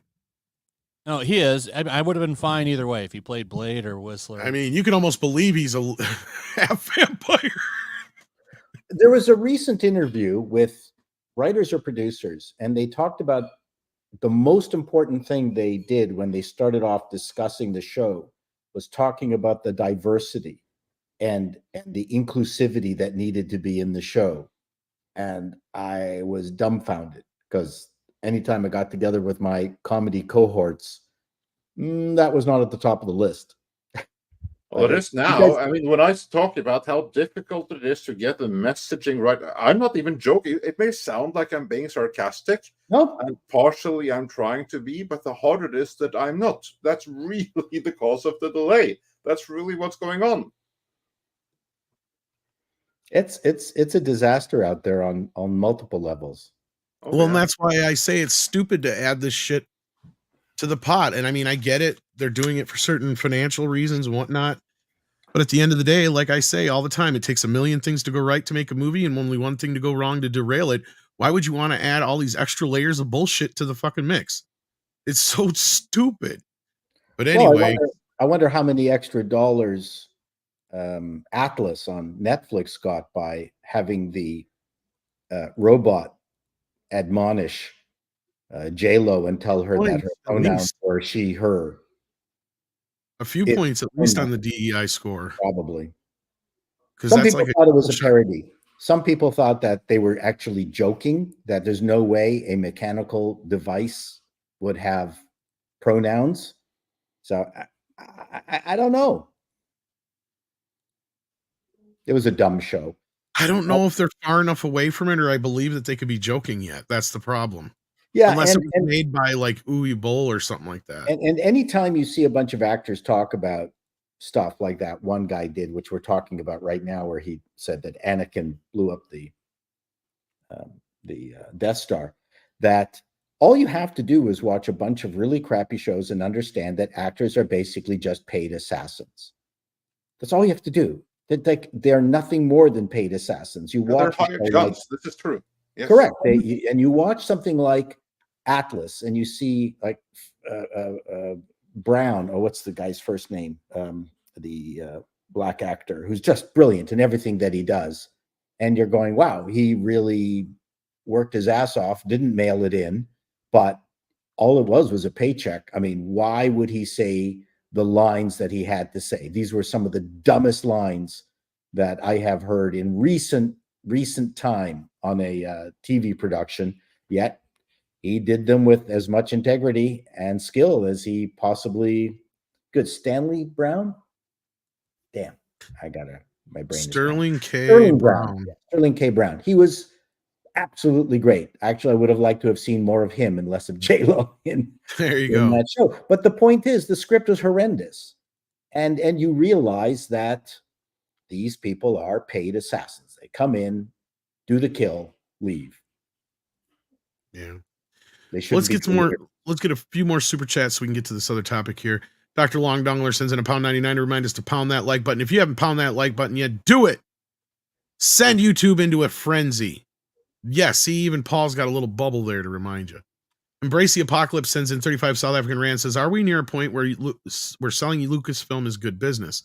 I mean, they ruined the brand. Only way to save it is reset it. I agree with the latter, but this is kind of like with Star Trek, and I know you'll understand this, Embrace. Like, it wouldn't be worth what they paid for it now. That's the problem. There's another problem, too. Yeah. Go ahead. The other problem is that of ego. Because exactly, if they were to sell Star Wars, that would be tantamount to admitting defeat. If they sold it to someone who fixed it, that would be the same thing as the Sound of Freedom all over again. They would look like idiots. Then they'd rather do what Fox did with the Marvel licenses that they still had. Even if they had no intention of making any more Fantastic Four or anything like that, they still did that rights retainer specifically to prevent Marvel from getting them. Because at that point, it was no longer about trying to make a viable brand, because they weren't trying to make a viable brand with the 2015 Fan 4 stick. No, they were trying and succeeded in depriving a corporate enemy of a tool that they couldn't use, but that would be worth potentially billions to the competition. Because remember, at this point, Fox and Disney were corporate enemies. So they didn't want to hand something like that over to Disney and look like idiots in the process, because they thought that Disney couldn't do anything with Daredevil, and then they handed it over to Netflix that made their Daredevil with Ben Affleck look like a piece of crap. It was an embarrassment. It was a corporate embarrassment to them. They're not doing that again. So no, people need to let go of this. Disney ain't selling Lucasfilm, not under current administration. You'd have to have someone completely new come in who has no ties to it whatsoever, but the humiliation would be too great for anyone currently in the company to allow such a sale to take place. It's not a matter of needing the money. They do not need the money that bad. I mean, like, what's Lucasfilm worth at this point? What could they get for it? What, $2 billion? That's the problem. That's what I'm saying. Yeah. That's 1/10 of Hulu. I mean, there's other assets they could sell off to get that kind of money. So I was just going to say, they'll turn around and sell Fox off again before they do that. Yeah, exactly. Because then at least in this case, they can say, wow, our real intentions were to settle the Marvel problems and get our hands on the rest of the Star Wars films and a few IPs anyway. Now we're just going to sell it off.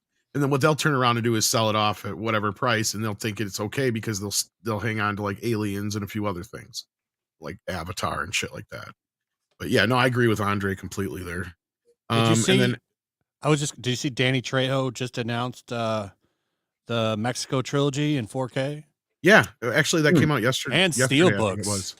Well, it's just there's only one of the movies in 4K. Keep that in mind. Which one? The third one? Desperado. Oh, Desperado. Well, that's the one I like the most. Desperado's the only one that's getting How is that one getting 4K and not Once Upon a Time in Mexico? Because I think Once Upon a Time was shot in 2K digital, and then El Mariachi, I think it was on 16 millimeter, so they're just deeming it not. So wait, which I still say it should get a 4K. Once Upon a Time in Mexico, at least get upscaled to 4K, right? No, it's not getting a 4K at all. It's Blu-ray. Yeah. What? Yeah, no. So just one movie. Okay, well, whatever. You can just buy. They have a steelbook for Desperado if you want to just buy. That's probably the only one up, because that's my favorite. If you have the other two, then yeah. Although I think there is a new scan and new special features of the two movies though. But yeah, I love Desperado. That's one of my. I like El Mariachi a lot too. But, that one's okay, but Desperado is so much fun. It's so over the top. It's the same movie. It's like Evil Dead. They're fucking walking around with guitar rocket launching cases and stuff. Like that movie. Well, that's fun, what I man. mean. To me, El Mariachi and Desperado are like Evil Dead to Evil Dead 2. They're the same damn movie remade, just batshit crazy the second time around. Desperado is so much fun. Got a machine gun, guitar case. Well, that's what I'm saying. So is Evil Dead 2. That case should like catch on fire. flamethrower duh. guitar case. It's so much fun, though. So much fun. And Paulie in the chat's gonna fight you on El Mariachi though. But yeah, I I shared don't that hate with it. Paulie. I like I shared that with Desperado Paulie better. yesterday because that was one of their bigger ones they announced. Action Com though says, but Chato, what about my truth? And this is for your enemy on Twitter. Because Jason Webster says, well, X is for twits. So, yeah. I have to be honest. I read through the rules because Twitter's X sends it to you, and for all intents and purposes, I did cross the line. Technically, yes. Yeah, so if they're gonna, I don't think it's enough for a. No. I don't see how it's a perma ban though. I mean, a fucking no. I don't think so either. But on the other hand, if everyone on the highway is doing 150 miles per hour and you get pulled out, then you're speeding. I mean, it's not like you called him the F word or something like no, that. No, That's no, what I'm no. saying. Like if you'd have said that, then I could even understand maybe getting suspended for a few days. But even this and is just the thing is, overkill. they were such silly euphemisms that we've used for a long time. It's completely different. But on the other hand, I have found that a lot of gatekeepers have returned to Twitter. Like the old style gatekeepers have come back somehow. Of course they came back. They can't stay Yeah, away. they can't afford to lose such a valid source of advertising. Well, yeah, let's call it that. I was going to find a way to put in modern day Pravda, but yes, let's go with advertising. Then Big Daddy MRI, I believe this 36 month, that means he's been a member for 3 years. Wow. Thank you. Fantastic. It says free Paul Chato. This is very egregious. No permanent ban. This is bad look for X. I agree. Yeah, the person you've left is half the brain cells that I have. Yeah. Jason Webster says life is for living, not tweeting. This is also true. Oh, for sure. That's true. And then we got time to write. Big Daddy, who gifted 5 memberships. Thank you for that. Packing Protons says, wasn't George Washington considered a criminal baddie from the UK government? Trump and Chato are in good company. There you go. Matthew W says, who's been a member for 31 months, says Disney needs to tell Kathy just to be quiet until she gets her golden parachute. Free Paul. Well, now to be fair, she didn't technically say fans are toxic exactly. And the article is kind of an editorializing what she had said to them. So you have to take a little bit of it with kind of a grain of salt and how it's put out there. But she did flat out say that the women have faced basically toxic fandom in so many words is what she was saying. And then, the piece from there continues out with the whole Kelly Marie. She didn't say the Kelly Marie Tran stuff or anything like that. That was them editorializing. That's what I'm trying to say.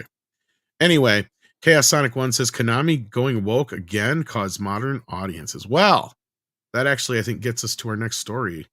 If you want to jump to that now, Andre, unless you want to do a few more super chats first. Yeah, no, let's get to it. I trust that this is something that Yellow Flash surely must be up on, right? Yeah, I just talked about this morning. Yeah, can you take us through it in detail? Oh, what is going on? I'm talking about I was talking about Silent Hill too. Oh, we can do that one too. Tell us about that after. Tom sent me this. I haven't read through it yet. Okay. Warner Brothers. There was the Mr. Freeze reveal got confirmed. I don't know if you saw the picture of that. It's ma'am. Mix Freeze that's being shared to this Karen. Looks like Big Red from those old SJW videos, if you know what I'm talking about. Yeah, I saw that. But this was for a Suicide Squad Kill the Justice League, right? Yeah, it's the Mr. Freeze character that they have coming out, like non-binary Mr. Freeze. Oh, fantastic! That's very progressive of them. Yeah, we saw the pictures of that. And to touch on this story right here, then, before we get into Silent Hill, because I don't know what you have heard about Silent Hill, so I'm excited to hear. I want to share my screen real quick so you know who Big Red is. I know who Big Red is, but yeah, share. Some people might not. This is Big Red. Yeah. So when I made my video on Mix Freeze, non-binary Mr. Freeze, this is who I was referring to. He looks like Big Red with that shorter haircut, spiky kind of butch lesbian haircut. Yeah. But this And is for the face. those I who think they are designed the face off only, of. only listening, Yellow Flash is showing a picture of Big Red. Big Red, of course, is one of the famous viral SJW images. If you, Yes. when you have the opportunity, just type in Big Red into your search bar With SJW attached. Right Put Big up. Red. Put Big Red SJW. That'll pop Yeah. up. So that's kind of like the vital image, and that appears to have been the model for Mr. Freeze. Now, yeah, now they them in Suicide Squad Kill the Justice League, which is very, very progressive of Sweet Baby Inc. Gotta say, because they're the creative driving force behind all of this. So good times, and yeah, that at least washes away the memory of Arnold Schwarzenegger as Mr. Freeze, now doesn't it? So there is that. But then, before we get into Silent Hill, and I'm curious now what you have to say about that. This story about Warner Brothers that Tom had on screen there comes to us from Bounding into Comics. And it goes, Warner Brothers Games launches a new women and non-binary leadership program in order to, and I quote, upend the gaming industry's male-dominated characterization. Story reads, in an announcement that's sure to help the studio rehabilitate its reputation following its recent Suicide Squad Kill the Justice League in live service, that's what we call sarcasm, related debacles, Warner Brothers Games has officially launched a new women and non-binary leadership program with the intended goal of rehabilitating the male-dominated image of the overall game industry. Revealed to the public courtesy of built-in contributor Brigid Hogan on May 22nd, following the conclusion of its inaugural blah, blah, blah, blah, blah. Anyway, point of the story is just that. Warner Brothers Games are doubling down on DEI in gaming with this new management program specifically designed to end male domination in gaming. Now, Yellow Flash, do you think that this is exactly what Warner Gaming needs following the success of Suicide Squad Kill the Justice League, which lost them, what, 200 million or something? Enough that it was singled out by David Zaslav in the previous earnings call. I think it's great. Keep doubling down. Keep losing money. Keep running your shit right into a wall. I think it's fantastic. I hope they all go bankrupt. It's been a while since I did a DEI video now, so here's a great opportunity for one. That's fantastic. Fantastic stuff. I like what Grum said. Just play your backlog for 2 years. I've been playing Fallout 3 for 2 weeks and having a lot of fun. Yeah, and I also recommend going back even further than that. I mean, there's great games made in the last 5-6 years. I mean, there's more games out there than you can probably play for the rest of your lifetime. So you don't really need any new AAA games. I agree with this completely. Hell, go back to the 16-bit era and discover the classics, which are on the Super Nintendo. If you never played Chrono Trigger, go play that. If you've never played A Link to the Past, go play that. And I'm not saying that you can't even get a new game, but do some research. Make sure that they don't have DEI companies like attached to them, like Silent Hill 2. We all learned that game has a DEI consultancy group attached to it. Not buying it. I was going to buy that game. I was ready to buy that game. And then after all that shit came out today, I'm done. Took it off my wish list, everything. I wish they would properly define non-binary as people who just couldn't get any. Are you so they basically redefine non-binary as insults? Worse. Well, it's either can't get any or at least incels know they're men. That will fuck anything that moves. I'm saying this can be from either side of the fence. I'm kidding, of course. So yeah, just people who couldn't get any, and they've been rebranded as non-binary. Yeah, like I said, that or they're just fucking everything. Well, no, that's not non-binary. Whatever. I don't know. I guess I missed the joke. There's no such thing as non-binary because binary is either non or not. Yeah. This all that did is pick one pole of the binary. I agree that they are. They are. I would put them lower than the incel because at least they know they're dudes. More time knows. Where is it? All right. So with that, was there anything more to say on Warner That Brothers? joke didn't land at all. I don't understand why. Okay, how serious is this, and how high up the food chain is this actually coming from? Because this is the most ridiculous statement that a company like Warner's, can make. Well, here's the statement: Warner Brothers Games, a division of Warner Brothers Discovery, so it comes from within one division, has launched a women and non-binary leadership program to upend the gaming industry. Central to the program's success is its emphasis on community building. So basically, this doesn't come from corporate insofar as we can tell, but it would come from the senior management in the gaming division. And here's a few other quotes from the article in Bounding into Comics. If you are resistant to a program like this, maybe consider it from a position of self-care, opined Jessica Durchin, a senior producer for Warner Brothers Games' upcoming Wonder Woman title. So she then might be someone who isn't even technically working for the company, but a consultant. Because the people I met and how the program was organized, I found I was feeling better each day. It was self-care to learn something new. So she's someone in this program that's already there.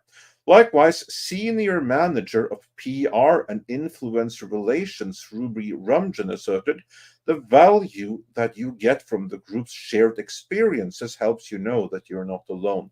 So here then is Warner PR are in on it. So this at least partially comes from someone in Warner Corporate. It's such a different era because I come from an era where I wanted to be a cartoonist and realized that I didn't have the chops, but I had friends who were just hammering DC, Marvel, Key Comics at the time and sending in stuff and working their ass off. And you think about the story of Todd McFarlane and what he did to just bash down the doors at Marvel to finally get a gig there and eventually take over Spider-Man and just turn it into a phenomenal platform. I mean, a era of Spider-Man with Todd McFarlane, and I'm thinking none of these people were on any kind of checkbox list. In fact, that they've been rejected hundreds of times, yet they continued to try to get the job that they loved. That's not what's coming from this program from Warner's. You're not going to get the Todd McFarlanes from this kind of program. No, on the contrary, you might actually keep a few Todd McFarlanes out because they'll be denied the opportunity to get into gaming in the first place in the name of DEI. I mean, that actually is a good parallel to what's going on in animation. Both as Film Threat has covered that's going on first and foremost in Disney, but also in the rest of America.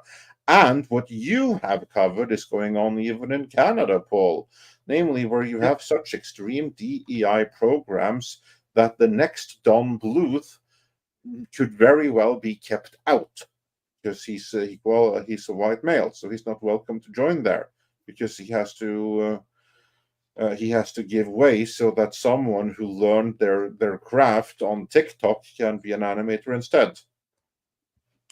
Yeah, it's a problem. I mean, you really need to love your business to want to be in it. And that, this is almost, what do you call it? They've turned it into a hobby as opposed to a passion. They've removed all the passion. And they removed anyone who was passionate about it as well. Yep.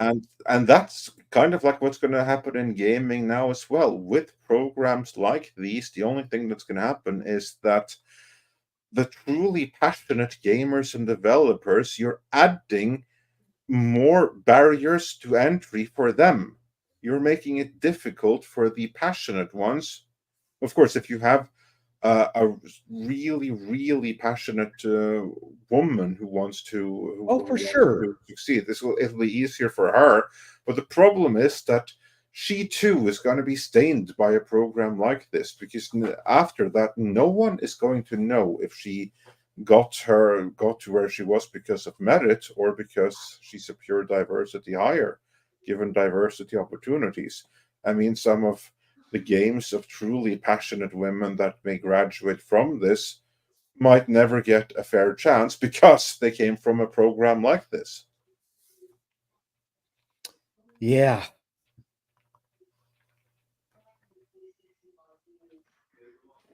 So yeah, good going. All right. It's gonna be great for Warner and for gaming going forward. So yeah, so what's going on with Silent Hill? Yeah, do share. What's going on with Silent Hill? Are you talking about the Silent Hill 2 movie now? No, I'm talking about the remake for the second one. Oh, thank God. I was worried there. They're making a remake of it, and they took that chick that's in it. It's been a long time since I've played it, but I forget what her name is, but this is her. Like, they changed her completely. If you look at those comparison pictures to what she looked like, this is a meme. This isn't what she actually looks like. Hold on. I'll pull up the actual one. She's uglier than Crimson Chin Mary Jane from Spider-Man 2. That's for sure. Here it is. And I'll share my screen. So this is what they did to her. I'll pull up the video too, or you can go, if somebody wants to pull it up, just put Silent Hill 2 remake trailer and it should pop up. Yeah, see but it. there is the original character, and now we have Eugene Levy's transition son in the role here, because those eyebrows, that has to be Eugene Levy's kid. I would rather say it's Robert Zadar's kid, but yeah. Wow, that chin, yeah. What a difference! Quite a difference. This is like an upscaled version of what looks she like looks Daisy like. Ridley almost. No, it looks like the same character, but on steroids. It looks like a woman, at least, right here. This one, true. not so much. This is that guy that went to GameStop and got pissed. And we also found out that there's a DEI consultancy firm attached to the game. They have a more surprise. They have a more like gamer name. I think it's Hit Detection is the name of it. So it doesn't sound, like the Gamers or Black Girl Gamers. They have like a normal name, trying to pull one over you. But when you go to their website, their mission statement is all about diversity is our strength, and that's what is going to make your game better, is our diverse team. So they were in here fucking it all up. So I'm out. Anybody that gets exposed to have worked with one of these groups, I'm out. And I was excited for this game, because Resident Evil 2 remake and Resident Evil 4 remake, I really liked those. And I thought we were going to get something like that, but instead we're getting this DEI bullshit. So I'm good. Yellow Flash, which console was the Silent Hill 2 first release on? Was it the first PlayStation? Yeah, first PlayStation. Has it gotten any don't think it was on upgrades or remakes like on the PlayStation? Yeah, there was a remaster. Okay. There was a Silent Hill remaster that was on PS3 and 360. And it was the same game, but more high res and HD. That was it. As far as I remember, I don't think there were any big changes. It was just a prettier looking game. Basically, then y'all have two options then. When this version comes out, you should celebrate with either playing Silent Hill 2 on the PlayStation 3 or Xbox 360, or go all the way back and play it on the PlayStation 1. That would be much, much better than this version right here, this rewrite of history version. See no reason why anyone should waste time on that ever. Yeah, I'll be staying away from it. It Yeah, I see. sucks. I I'd have see. loved to. Woven Weaver says that the remaster had huge issues as well. Well, I'm not surprised. So basically, just PlayStation 1 then. PlayStation 1 it is. And Yeah, the I beauty didn't. is I didn't that- play the remaster. I just remember seeing it. I haven't played this game since it originally came out, but I fucking loved it when I played it.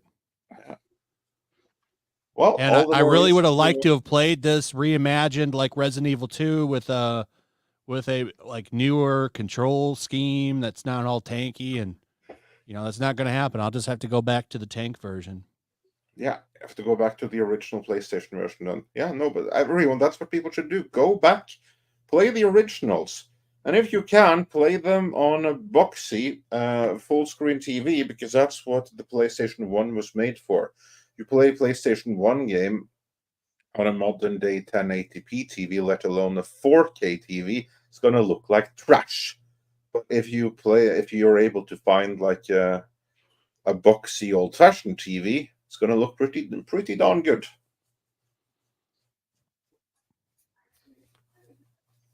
I agree. Yeah. So I'll just play Galaga. maybe I'll play some Phantom 2040. Another game. Andre, can't you make this man play some games for work or something? What, Tom? Yeah.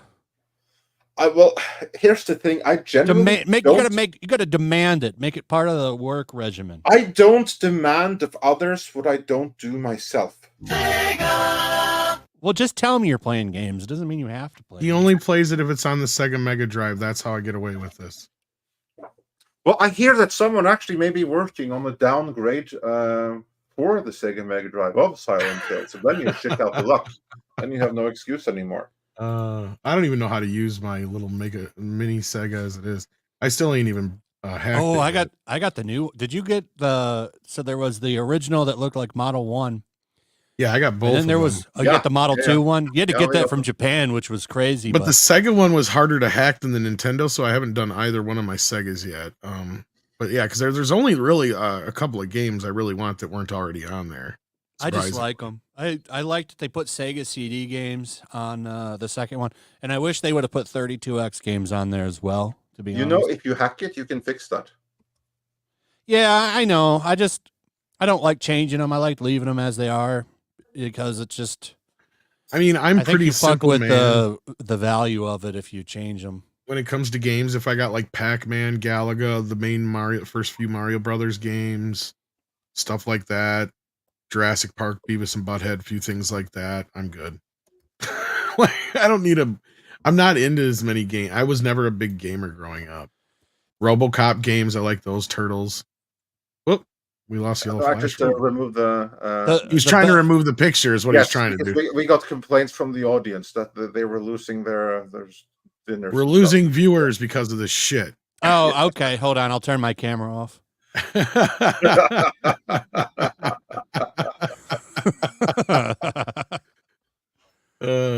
We need some boobs up on screen for a while just to kind of compensate.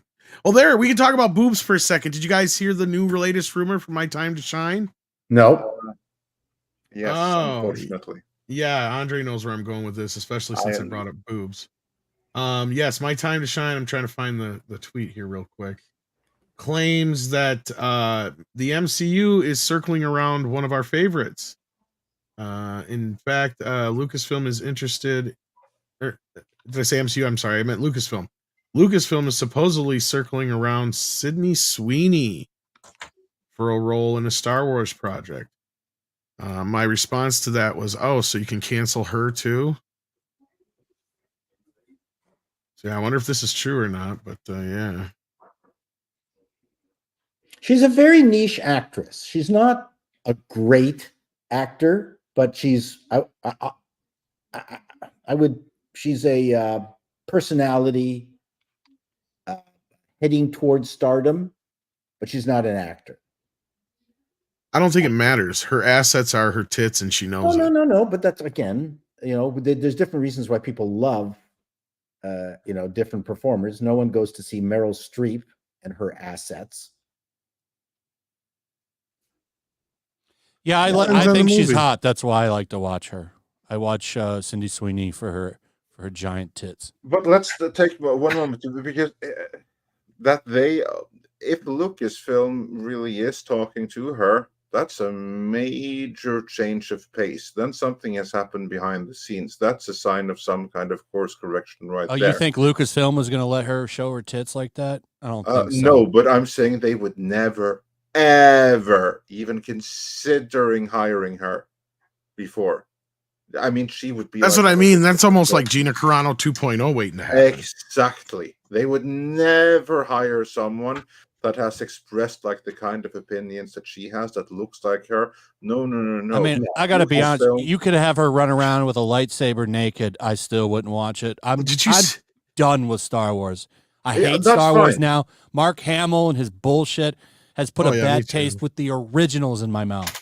I'm done with it. They have pushed me to the point of apathy with this franchise. Same here. Completely. I don't care about Star Wars anymore. I hate Star Wars now. They have made me hate it. Here's the point that I think Andre's trying to get home, though. It's not so much about that, but here's what I'm saying, and he's right. Like, this is. Did you see this? Yeah, I love it. I love that she does. I mean, yeah, it makes me like her more. They either are not going to let her be herself, and this is going to be a complete disaster, or they are going to let her be herself, and it's going to be a disaster for them in a sense that we're going to actually like what she's doing. And again, because here's the thing, I agree with you, Paul. I wouldn't call her necessarily a movie star or an actress, but what she's got right now is that thing you call the royal jelly. And that stuff is working for her like crazy because she is becoming a organic star. She may not be there yet, but she's becoming an organic star. Like, Hollywood likes to shove these actors and actresses down our throats, like Jai Courtney and such like that. But when you had a Jenna Ortega or somebody like Sydney Sweeney, that is happening organically. Chris Pratt's another great example. People started warming up to him before he became Star-Lord and stuff like that through Parks and Rec and other things. Like, if you let them happen naturally, people will gravitate towards the people they like, you know? So I think she's one of those people. I saw some people in the chat saying, what Mark Hamill bullshit. Probably when he flew to the White House and sucked Joe Biden's what dick. not? I was going to say, every day he's spurging running out. around the press conference. And I mean, I'm sure he gave old Joe a little bit of something. No, wait, go that far, but he's allowed to like Biden. He is, but he is like this major whole shit on Twitter, like every day. I agree with Flash that day. he's allowed it to become his brand, and that is the problem. See, and he's even come out and stated that I feel like it's my responsibility to do this, even if I do lose a few fans. It's like, really? Is it? I think plenty of other people who actually work in that business should be doing this stuff. The last thing celebrities should be doing right now is getting involved in politics. This has come to a point where it's being detrimental to their careers. I hope they realize it soon. Like, from that Imagine video on, it has been nothing but disasters for these guys. Like yesterday, like, I'm not going to get too political, but have you noticed that majority of the normal people are on one side of this issue, majority of the celebrities are in the other, and all the celebrities in the media that's celebrating right now, I don't even think they realize what they're doing. Right? And it's just, and he is allowed to like Biden, but I don't want to get too someone deep else into said, that, I'm also allowed to say fuck him. Sure. And Gal Gadot apologized for the video. And I got to tell you, all this shit, like what Robert De Niro was doing the other day, melting down at the courthouse. What a fucking joke that was. That's embarrassing. That's a different level. That is. I disagree. This dude is just shitting on his legacy. It's still in the same line, yeah. Yeah, it's the same thing, exactly the same thing. There's no real difference there. And they're trying to react. He's allowed to do that as well. Of course, he is as a private individual. But all of this shit is part of the reason. I don't know if it's a huge reason, but I do think it's part of the reason why a lot of people are just done with Hollywood. Like, these people running around acting like clowns for the past 8 years with this shit has really turned people off, I think. And it really ramped up when Trump started to run for office. That's when all this kicked up tenfold. I just want to say, look at the rules for thee and not for me thing you got going on right now with Richard Dreyfuss, where I've been digging deep into this Jaws event that happened last Saturday, and they're literally making a mountain out of a molehill compared to the stuff that the other side does.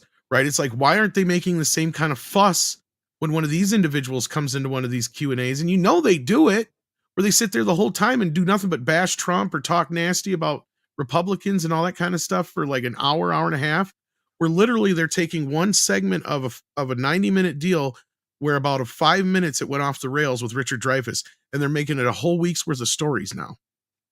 And they haven't even bothered talking to anybody who was actually at the event. Now we have. And we know a better coming about it. Yeah, we have a video coming about it. We have a better idea of what went down. And what I just kind of told you is pretty much it. There's a few individuals who want to make a bigger deal out of it than it is. The media is not bothering to do their fucking job and actually do their research. And they're going out of their way to try and cancel him. But I don't see them doing that kind of shit for anybody who does that kind of shit on the left. Look at what happened to De Niro the other day, right? Like they're probably celebrating it. I didn't even look, but I bet you there's articles saying he wrecked them. He does, yeah. There is actually yellow flash. Yeah, I believe it. Yeah, he wrecked for the sure. Convicted criminal, which is now talking. He showed Trump. The irony is the very best thing Hollywood could do is show that it is a crucible for all ideas, as opposed to adhering to one tribal idea. I agree. If they're going to rehabilitate themselves, they should concentrate on the talents that as I said, the assassins for hire. That's really what you want to see. I mean, I'd like to see James Wood in a movie. I would, what's wrong? I don't care how crazy these people are. I've met many of them. Most of them are crazy. That's anyone who has stayed and remains in Hollywood and lives there is crazy. So that's the best thing Hollywood could do. They just don't understand anything outside of Los Angeles. The rest of the world doesn't matter, and they just need better leadership. It's actually worse than that, because the point that I have made, and we see this in the language that they use, represent what the world really looks like. They think that they speak for the world. They don't realize that they're in a bubble. They think that the whole world is like Hollywood and that everyone thinks like them. They don't realize that they're bubble dwellers and they're completely brainwashed loons to us normal people. I think they understand their, let's not say influence, but they understand their reach. And their reach is greater than most everybody else's in the world, right? Yeah, for sure. So, they have where they reach millions. Yeah, so they feel they have a responsibility, but their responsibility really ends at entertaining, the rest of the world. And ironically enough, at one point, Hollywood was a fantastic American brand. So it represented in many ways the best of America. Absolutely. And everyone wants to go to Hollywood. Was our biggest export at one time. Correct. Yes. Yeah. Now you see a lot of the Asian markets starting to take over, like Japan. I mean, anime is on fire. Yep. And the Asian countries, especially Korea, understand the value of their entertainment industry, developed K-pop, and launched it as a missile towards the West. This was a government sanctioned program to get their art out there. So, but I mean, they didn't have the infrastructure that the Hollywood had. But the point is that they understood the value of their entertainment, and the United States seems to have lost it. Not that last thing we need is Washington to mandate what is going on in Hollywood. Nobody wants that. But it's as simple as I'll give you an example. The wine industry here in Ontario was all these disparate little wineries. And then at one point, the Association of Wineries got together and said, every single winery has got to have a really, really good little restaurant and a wine tasting cabana. That's the rule. You all have to have it. And then every single vineyard got it. And the place has now just become adult Disney World. Everyone goes to our wine region in Southern Ontario. But that was a coordinated effort to try to make a product more attractive. And again, there needs to be, isn't there some association in Hollywood that says, look, we've got all the studios, we've got all the unions, let's get together and at least coordinate making this place Hollywood again. Isn't there some body in Hollywood that does that? Well, if there was, they'd be canceled. I mean, if you think that you got it bad being canceled from Twitch, you ain't got nothing compared to anyone that would publicly announce themselves, align themselves with such an association, trying to go back to the problematic days of the past when everyone else is trying to get on the right side of history and destroying Hollywood in the process. But yeah, and you're right, of course. But they're losing work. There needs to be leadership. Yeah. And I'm going to do a video on, again, expanding on the concept of nothing happens in a vacuum.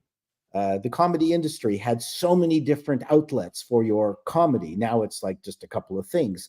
This is problematic for everybody involved. It doesn't matter whether you're talking about comedy or drama or movie or TV, things like that. And it's all fixable. It's fixable with proper leadership and an understanding just what the value of Hollywood is and what it can do. And I don't know how you're going to do your video, but I mean, you could almost frame it in a way like this is one of the few times in history where even in a king's court, right, you would still have the court jester for a reason. It's like now they're actually snuffing the court jester, or like, there you go. There's your thumbnail. Have a court jester with his mouth bandaged up. Well, seriously, I am focusing it around the concept of John Hughes. And how there you go. How come we have not birthed another John Hughes? Because there's somebody he was somebody who actually tapped into the zeitgeist of a teenager, but he was an adult. And that's the thing is Hollywood now, I think they're too afraid to allow somebody like a John Hughes to happen. Because they think that the only true unique voice could come from somebody who is that age. Like that'll be their next step. You know what I mean? Is like their number one activist, or number one thing that they have to have on their list is being an activist. And I miss John Hughes enormously right now. I'd say he died too young. And my point is, how come we haven't, or we, the royal we haven't created the atmosphere, another John Hughes to come to the surface? That's really what I'm trying to poke at in this video. I look forward to seeing it. Yeah, me too. Yeah. We got a couple of super chats. I know you got to get out of here, Paul, if you want to get us started here. Andre, I got to step away for just a second. Yeah, certainly. Let's do a few super chats. And let's begin with anyone specifically for Paul here. Give the Gab says for $5 Australian. It'll work out eventually, Paul. In meantime, enjoy the peace and reduced stress level equivalent to a holiday. P.S. I use Google Plus till it disappeared. Yeah. There you go. And, I'm relaxing. Let's see if there's someone else specifically. Here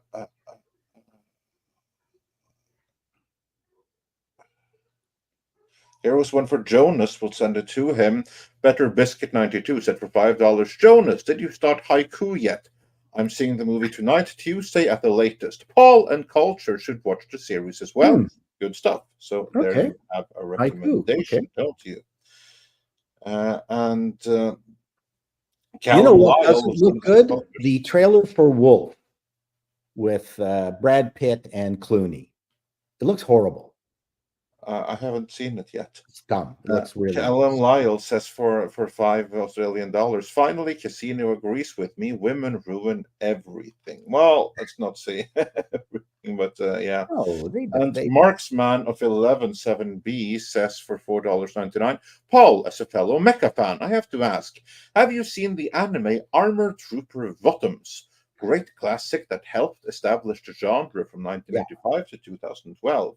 I have bumped into it. I haven't watched an entire series, but I'm fully aware of it. Yeah. Joel Rice, been a member for 34 months, saying the first step for Paul to get uncancelled is for him to share his secret goulash recipe. I mean the real one, Paul. So yeah, none of that distracting one. Yeah, no, it's a soup. It's not a stew. Damn it. North Americans turn goulash into a stew. It's not. It's a soup. Yeah, and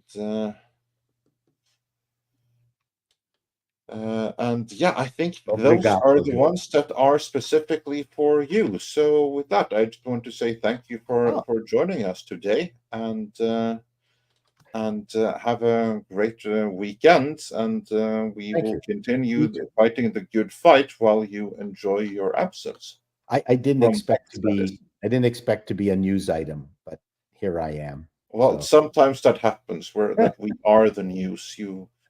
It's never fun when it happens, but we just have to deal with it. Well, I can guarantee you, I don't have an island that I take people to. That I can tell you that. I don't think anyone suspected that, but now that is on the list of things to consider. So oh, it's not an island; it's a key. Oh, I've been there. Oh, I'm sorry. I wasn't supposed to tell. I'm sorry. So, anyways, did you say when I stepped away? Did you say you didn't like the trailer for Wolves, or you did? No, I didn't. Oh, that's too bad. I thought you might. I thought it looked really funny. There's something strained about it, like just a bit too much effort is going on to turn them into an assassin odd couple. A bickering, like they're bickering. And then we did get a Rumble rant for you here. Pinochet's helicopter rant. tour supporter sends $2 and says, Paul, paid assassins are good at their jobs because we don't know who they are and don't get conned. You mean mercenary. Mercenary, because the fans, yeah, you mean mercenaries. And then it's T-Lu 2, which is The Last of Us 2. I know a video game thing. Be discounted to $20 within months. Yep, there you go. So I'm gone. We'll see you, and hopefully see you Monday if I haven't been swatted. I'll talk to you later, everyone. Bye. See you, Paul. Shouldn't even joke about that. Yeah, you shouldn't. No, you're right. Especially with that crew. So yeah, was there anything else to say on the video game news before we get back into super chats here? Yeah, no, Yellow Flush, you got anything else that stood out for you in the world of gaming before we move on to super chats this last week? No, that was the biggest one, the Silent Hill thing. All right. Cool.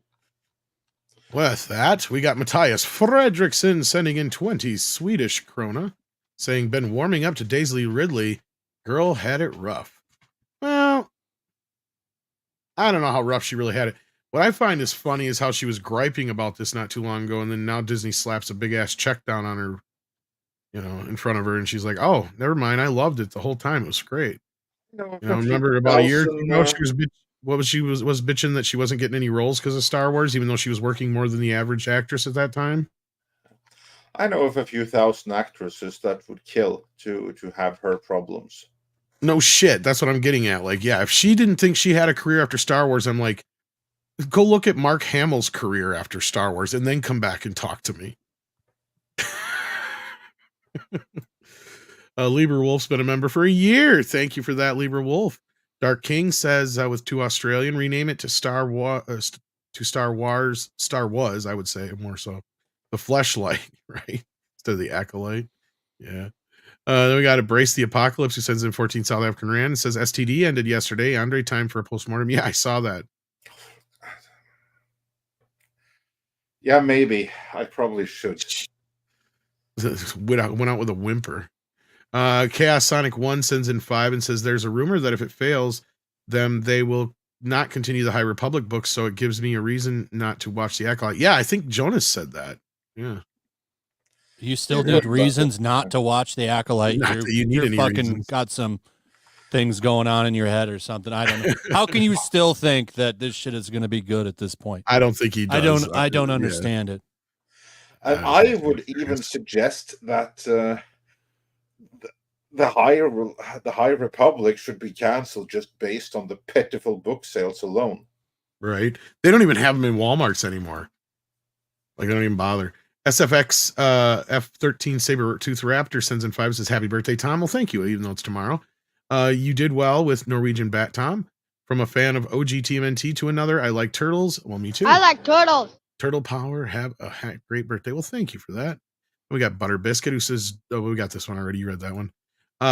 Pinochet's helicopter tour says, how soon before Disney and Hollywood start demanding government enforcement or a social credit system to compel consumers to take in their products? Wow. Or just you wait for your tax money to be spent on keeping them alive when the audience won't have any more.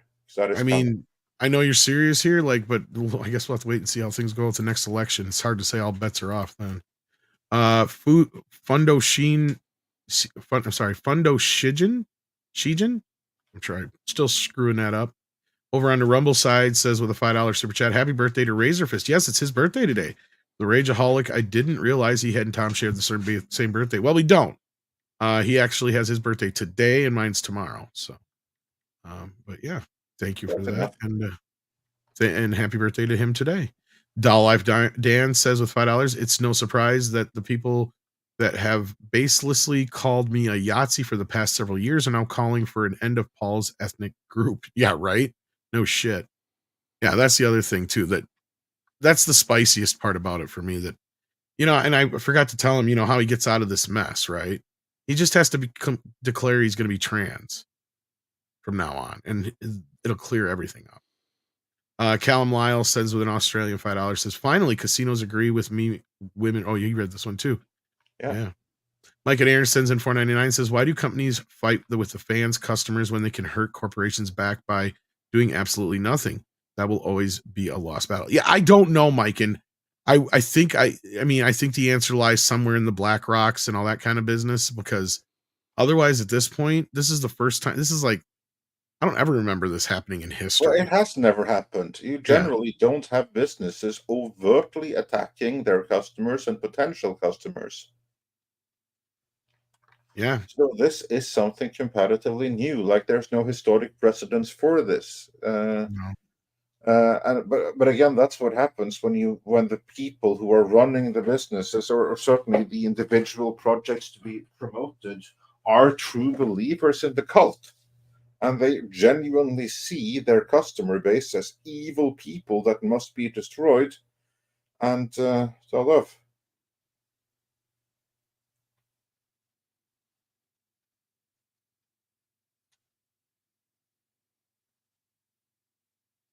Yeah. And Embrace the Apocalypse says for 14 South African rands, what's up with KK's contract ending in September? Well, that's the last we heard, and haven't really heard any updates since. So until we hear otherwise, she is out in September. But just like last time, that contract may very well. Oh, let's not start talking about her employment status. She's going to get re-upped. So probably. I mean, I believe that she's going to be re-upped until the evidence is there that she isn't. So we're just going to have to wait. And if she does get fired, who the fuck do you think is going to replace her? It's probably going to be Cowboy Dave. You think he's going to be any better? You know, he's got hands in the Acolyte, so. Of course he does. Well, he's like the creative director. Well, and I've been saying he's just as bad as her anyway. For a long time.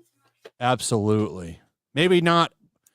I don't think he's as bad, but he's still up there. And he's a little more creative. And he's an ass washer, ball washing, ass kisser too. So if not, I would actually say his politics might be worse, but he's just more creative. That's the difference, Flash, I would imagine. Because Kathy doesn't have a creative bone in her body. Like, not even any residual. Star Wars is dead. People need to accept it. That's my position on it. It's not coming back. It's done. Probably not for another generation. Silver Ranger sends in 10 and says, Jonas, we missed this one, but you did read it, right? Or you did not? I did not read this one, no. Ever seen Disney Sophia? It features cameos of the 2D Disney films, i.e. Cinderella. Somehow a Disney Junior cartoon treats its legacy character better than Marvel and Disney Star Wars. Huh. Well, if you have some good talent involved with making it, that sounds like something we're able to sneak through without getting too much scrutiny. Otherwise, it would never have happened. Yeah. Sergeant Point Blank says this sounds like a perfect topic for toxic femininity. Well, we'll have to see if it comes up or not on Monday. We got Scott Westbrook here, who sends in a super sticker. Let me see if the mods caught what that was for me. Let's see here. I don't think they did. Unfortunately. But thank you, Scott, for the $5. We appreciate that. I imagine it's probably a sheep, a dog, if I had to take a guess. And then we got Embrace the Apocalypse, who sends in a South African 14 rands. It says, "What's up with the KK's?" Oh, we got that. Yeah, that's the one we were talking about. Okay, I got back around to the top here. That's what happened. Yeah. And then Sergeant Point Blank says, "With 2 Geode, better be an Acolyte. God damn it. LOL. I know, greatest. That's the only toy I'm buying if they do. It's the only thing that's worth having in the entire that time frame of the Star Wars universe. There's nothing else worth having. I mean, how awesome is that? I mean, this is one guy that can be used as a weapon, just picking up and throw him. Yeah. The Scott Westbrook super sticker was a pair with the Keep It Up pump and iron. Thank you for that, D-Bud, for catching that. And then we got Brian Keith, who's been a member for 9 months. Thank you for that. Dragon's Blade has been a member for a year and says, "Hail Midnight's Edge panelists. Enjoy the discussion." Thanks, gentlemen. Well, thank you.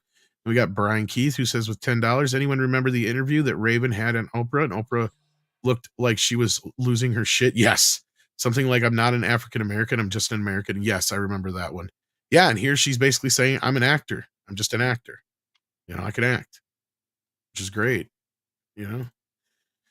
Cosmic Plains sends in 5 and says, "Could Peltz be playing a game of selling so that others would follow? And when the price of Disney tanks, he can swoop back in and buy a huge amount back."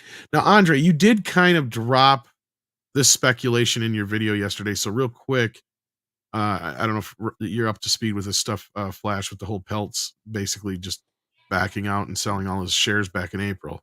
But yeah, I saw it. Good for him. Get rid of him. Yeah, we did a video yesterday. So Andre, what do you think? Do you think this is a possibility? Again, we're not. I don't think. Okay, I do not think. Here, but yeah. Yeah, I don't think that he's playing any kind of a game to make the share price go down. But I do believe that if the share price goes down all on its own, and it's a very, very good chance that it will, then he's going to be back. And I would imagine that if the share price drops to around like $70, $80, that's when he's going to get in. Because at that point, it is so low, and the existing shareholders will be so pissed that it's a very, very high likelihood that it can be brought up to 100 plus again. And if that happens, well, boom, he's going to make another billion. Because that's really what he did right here now. He sold with a $20 difference in share price between buying in and cashing out. If that happens again, if he sees the opportunity for that happening again, he's going to do it. Because so far, the Disney venture has been a success. And if they can get another cheap billion or two that way, they'll do it again. So yeah, all Iger has to do is screw up Disney sufficiently, and he will be back again. And then, in a sense, what he would have done would be basically just to short the Disney sales or the Disney shares just over a longer time span that we usually do with shorting. And honestly, after hearing a bunch of people talk about this, again, we're not financial analysts, blah, blah, blah, all that crap. I think it's unlikely he'll do it through Treon, but he might do it personally. And I think that's I don't see why he wouldn't do it. Well, the thing with Treon is it's a bigger kick to the nuts to Disney that they don't have Treon on their list of investors anymore. And if they were to go so low, I don't think he'd play with investor money. I think he'd swoop in with his own money and fuck with Bob that way. And that's where Elon might come into the mix. Get what I'm saying? Because a lot of the other, and I kind of agree with him. A lot of the other guys are like, yeah, at this point, once you've pulled like Treon out of that situation, you don't come back to him again in like 2-3 years. It would have to be a little bit longer for them to be able to do that again. Because then basically Disney would have to get themselves back onto that trusted list or whatever it was. I forgot the actual name for it again. You know what I'm talking about. Yes. So like that makes sense to me to where it's like, if things were to get so bad, let's say just for the sake of argument, things all of a sudden there's a magic number, like Peltz is just watching. And all of a sudden shit gets so bad that it hits below $60. That's probably when he'll attack. But I think it'll be a personal thing because I don't think he'll drag Treon into this with him. I could be wrong, but that's other people's observations, and I kind of That's my Yeah. that's my speculation from listening to what everybody said so far. I think that it's Trion that's going to be back, but I agree it's not going to happen for another 2 or 3 years. And consider this then: how bad do you think that the Disney share price is going to be in 2-3 years? What good stuff do they have coming that's going to help the share price? Well, in the that's next just 2 or it. 3 years? But the other thing is, would Trion actually allow him to go in and, because this is what I'm thinking, Andre, just like devil's advocate, he would go in and do a corporate takeover at that point. Fuck the proxy war anymore. Because it's been a while since we've had a good old American corporate takeover. The Trion group, they can't do a corporate takeover. That's what I'm thinking, and that's where I think it would be something he'd do on his own with Elon or somebody like that. He'd have to have a few other big backers, and I don't think he'd play with investors' money like that. Because that's another reason why I think he pulled out, to be honest with you. That's what got me to that place, because I was listening to what everybody was saying. Because I'm like, what good does it make? Okay, so he pulled out, and I was looking back when we were doing the video last night, and I found the last time I think it hit close to that high was a year ago, exactly right after that earnings call, and I think it hit 118. So I think they were looking at it, okay, this is the newest high that it hit. Let's cash out now. We're done. We're getting Trion out of this mess. And actually, it wasn't a mess. It's the success story for Trion. In a way, it is. But before it got worse, was my point. It's a success story, and that's what makes it a success story. It's actually an even greater success story because of it, because it wouldn't have been a success story if they had gone out and that the Disney share price had continued to soar. Instead, the opposite happened. They got out at the very top, and then the share price collapsed afterwards, to the point that if they had redeemed now, just a few weeks later, they would have earned fuck all. So it's a massive success story, and they can now brag to their customers, look, we were able to buy at the bottom, and we sold out at the absolute top. How good are we? We were able to max out the Disney investment in a way that absolutely no other investors have done. And if we ever decide to take a look at Disney again, we now have this massive success under our belt. You're all going to trust us to do so again the next time, because we'll earn you even more that time, because then we're going to be on the board. And then we're not going to be talking about a $20 increase in share price, but a $100 increase in share price. And we'll not make you 1 billion, but we'll make you 5 billion. That's going to be the pitch then. So I believe the and I agree. is going to be back. I think we're saying about the same thing, basically. Yeah. In just two different ways. Because like I agree with you. And because I don't think that at this point there's any reason for him to get involved again until the company is stable with Trion. And like I said, he got out while the getting was good. It was a success for his investors, so he did the best thing he could for the company and his investors. And basically, at that point, you're right. It is a win. It was the first proxy war he ever lost, but it's still a win-win-win across the board, even though Bob may be quietly celebrating today or yesterday, when the news came out. I know Bob knew back when, right? So that's probably why he got his little shot of confidence in the arm. But I think he's going to learn slowly that, as I was saying, this is more so, people are getting on. That was more so him on a lifeboat leaving the sinking Titanic, with whatever remaining people being alive being the investors, is what I was going to do. Yeah, indeed. Yellow Flash, any thoughts on that? Sorry, any squirrels out there? They were I figured. No, I haven't looked that deeply into it. Yeah, all right. Yeah. Okay. Yeah. And then the DC Titan says for $2 Canadian, I use forced testicular torsion. Yeah, I'm sure that's probably something that's going to be popular in the Acolyte. ActionCom has been a member for 9 months, and we are so glad to have you. We're going to try to do a membership stream on Sunday after Tom's birthday stream tomorrow.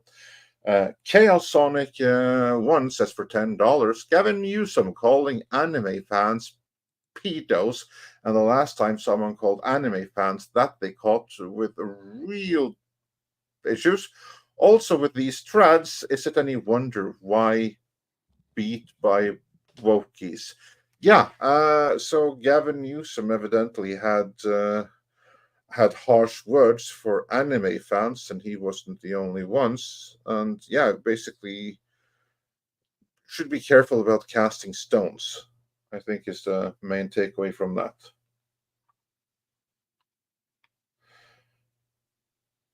And with that, we move on, because there was you have to be careful about discussing such topics. Thunderstorm says for $4.99, no malice. Just curious why Ray don't have good writers create good stories to push their agenda.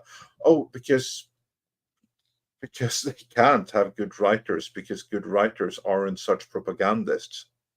They're looking for propagandists to write good stories, or to write the stories. And it's That should be propaganda. obvious when you look at the director, who has no previous experience handling a movie of this size. All she's made are documentaries about like oppressed women in the Middle East and shit. That should tell you right there that they don't really give a fuck about this movie. Yeah, indeed. So you can create good stories, or you can push their agenda, but the two are very often mutually exclusive. The closest thing we get to one that did a decent story to push the agenda was Mad Max Fury Road, which was reasonably well received when it came out, and the messaging went over most people's heads. But you can't do that anymore, because now people are wise to that agenda. People are going to recognize it and sniff it out. So right now, no good writer will be able to create something that is good and follows the agenda at the same time, because it'll be rejected by the audience regardless. And Cash Kester, he evidently tried to look for Big Red, and Mega 52 came up when he searched for Big Red SJW. Yeah, well, I can see Google working that way. And Hypergiver 2 says for $5, Sydney Sweeney is the Marilyn Monroe or James Mansfield of the current generation. Yeah, maybe. Could very well be. She certainly is something for the current generation. I'm very happy for her, because she's the walking antidote to everything that's been going on the last few years. And then Gonzalo Bargali says for $4.99, Mark went probably to teach Joe how to ignore minors, specifically if related. This would be a reference to Hamill, I think. Yeah, that's quite company he keeps right there. And Chaos Sonic 1 says for $5.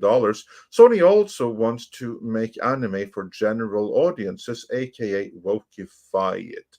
Now, this is something that maybe you know a little bit more about. Yeah. Well, oh yeah, Sony going. Well, they're sitting on boards and shit over in Japan. Not them directly, but Crunchyroll Funimation is. So, I mean, that started before the Crunchyroll merger.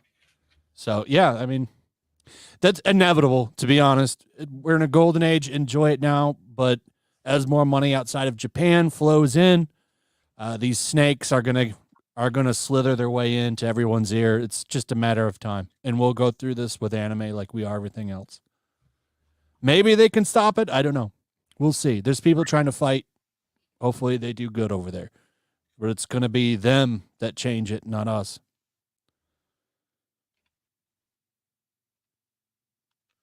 Yeah, let's hope. Let us hope for the best.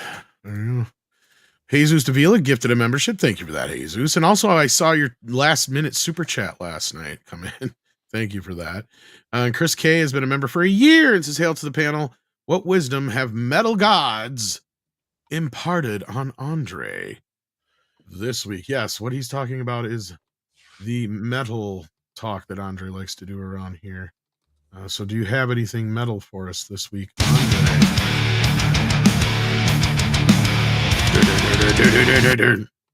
I do. This week, I have actually learned something very, very cool in metal, because one of my favorite bands in metal is a Norwegian band called The Covenant. They released some excellent bands in the very late 90s. The lead guy behind this band, he used to be the bass player for Dimmu Borgir, so there's some pedigree right there. And their music, it appeals to me because it has a more European vibe. It's not true Norwegian black metal. It's Norwegian black metal, but it's black metal influenced by more industrial music. You can kind of like hear the Rammstein, not direct influence in it, but the same kind of influences that inspired Rammstein, because they came out around the same time as Rammstein did. Now, they put out a couple of albums in the late 90s, as I said. They started out with In Times Before the Light, which kind of like is true Norwegian black metal. Then they changed their style a little bit with Nexus Polaris in 1998. Then they released Animatronic in 1999, which is one of my favorite albums, before SETI in 2003. And then they kind of imploded, which was a shame because they were really, really cool. Well, what I have learned is that they are now back working on the album that they started on almost 20 years ago, but never quite finished. And it should be coming from the label Nuclear Blast later this year. And I'm looking greatly forward to it. So if you haven't already, check out The Covenant with a K. Check out their album Animatronic. And it's going to be more of that, hopefully, in the next few months here. More news as we have them.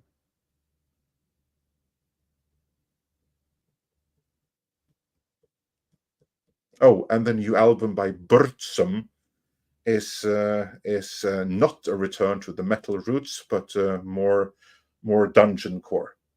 So yeah, and that's about it. And I guess Tom is dealing with doggies watching squirrels, so I'm going to move on with the super chats myself. Chaos Sonic. Oh yeah, no, we got this. Said that about Sony. Oh, that was it. We're done.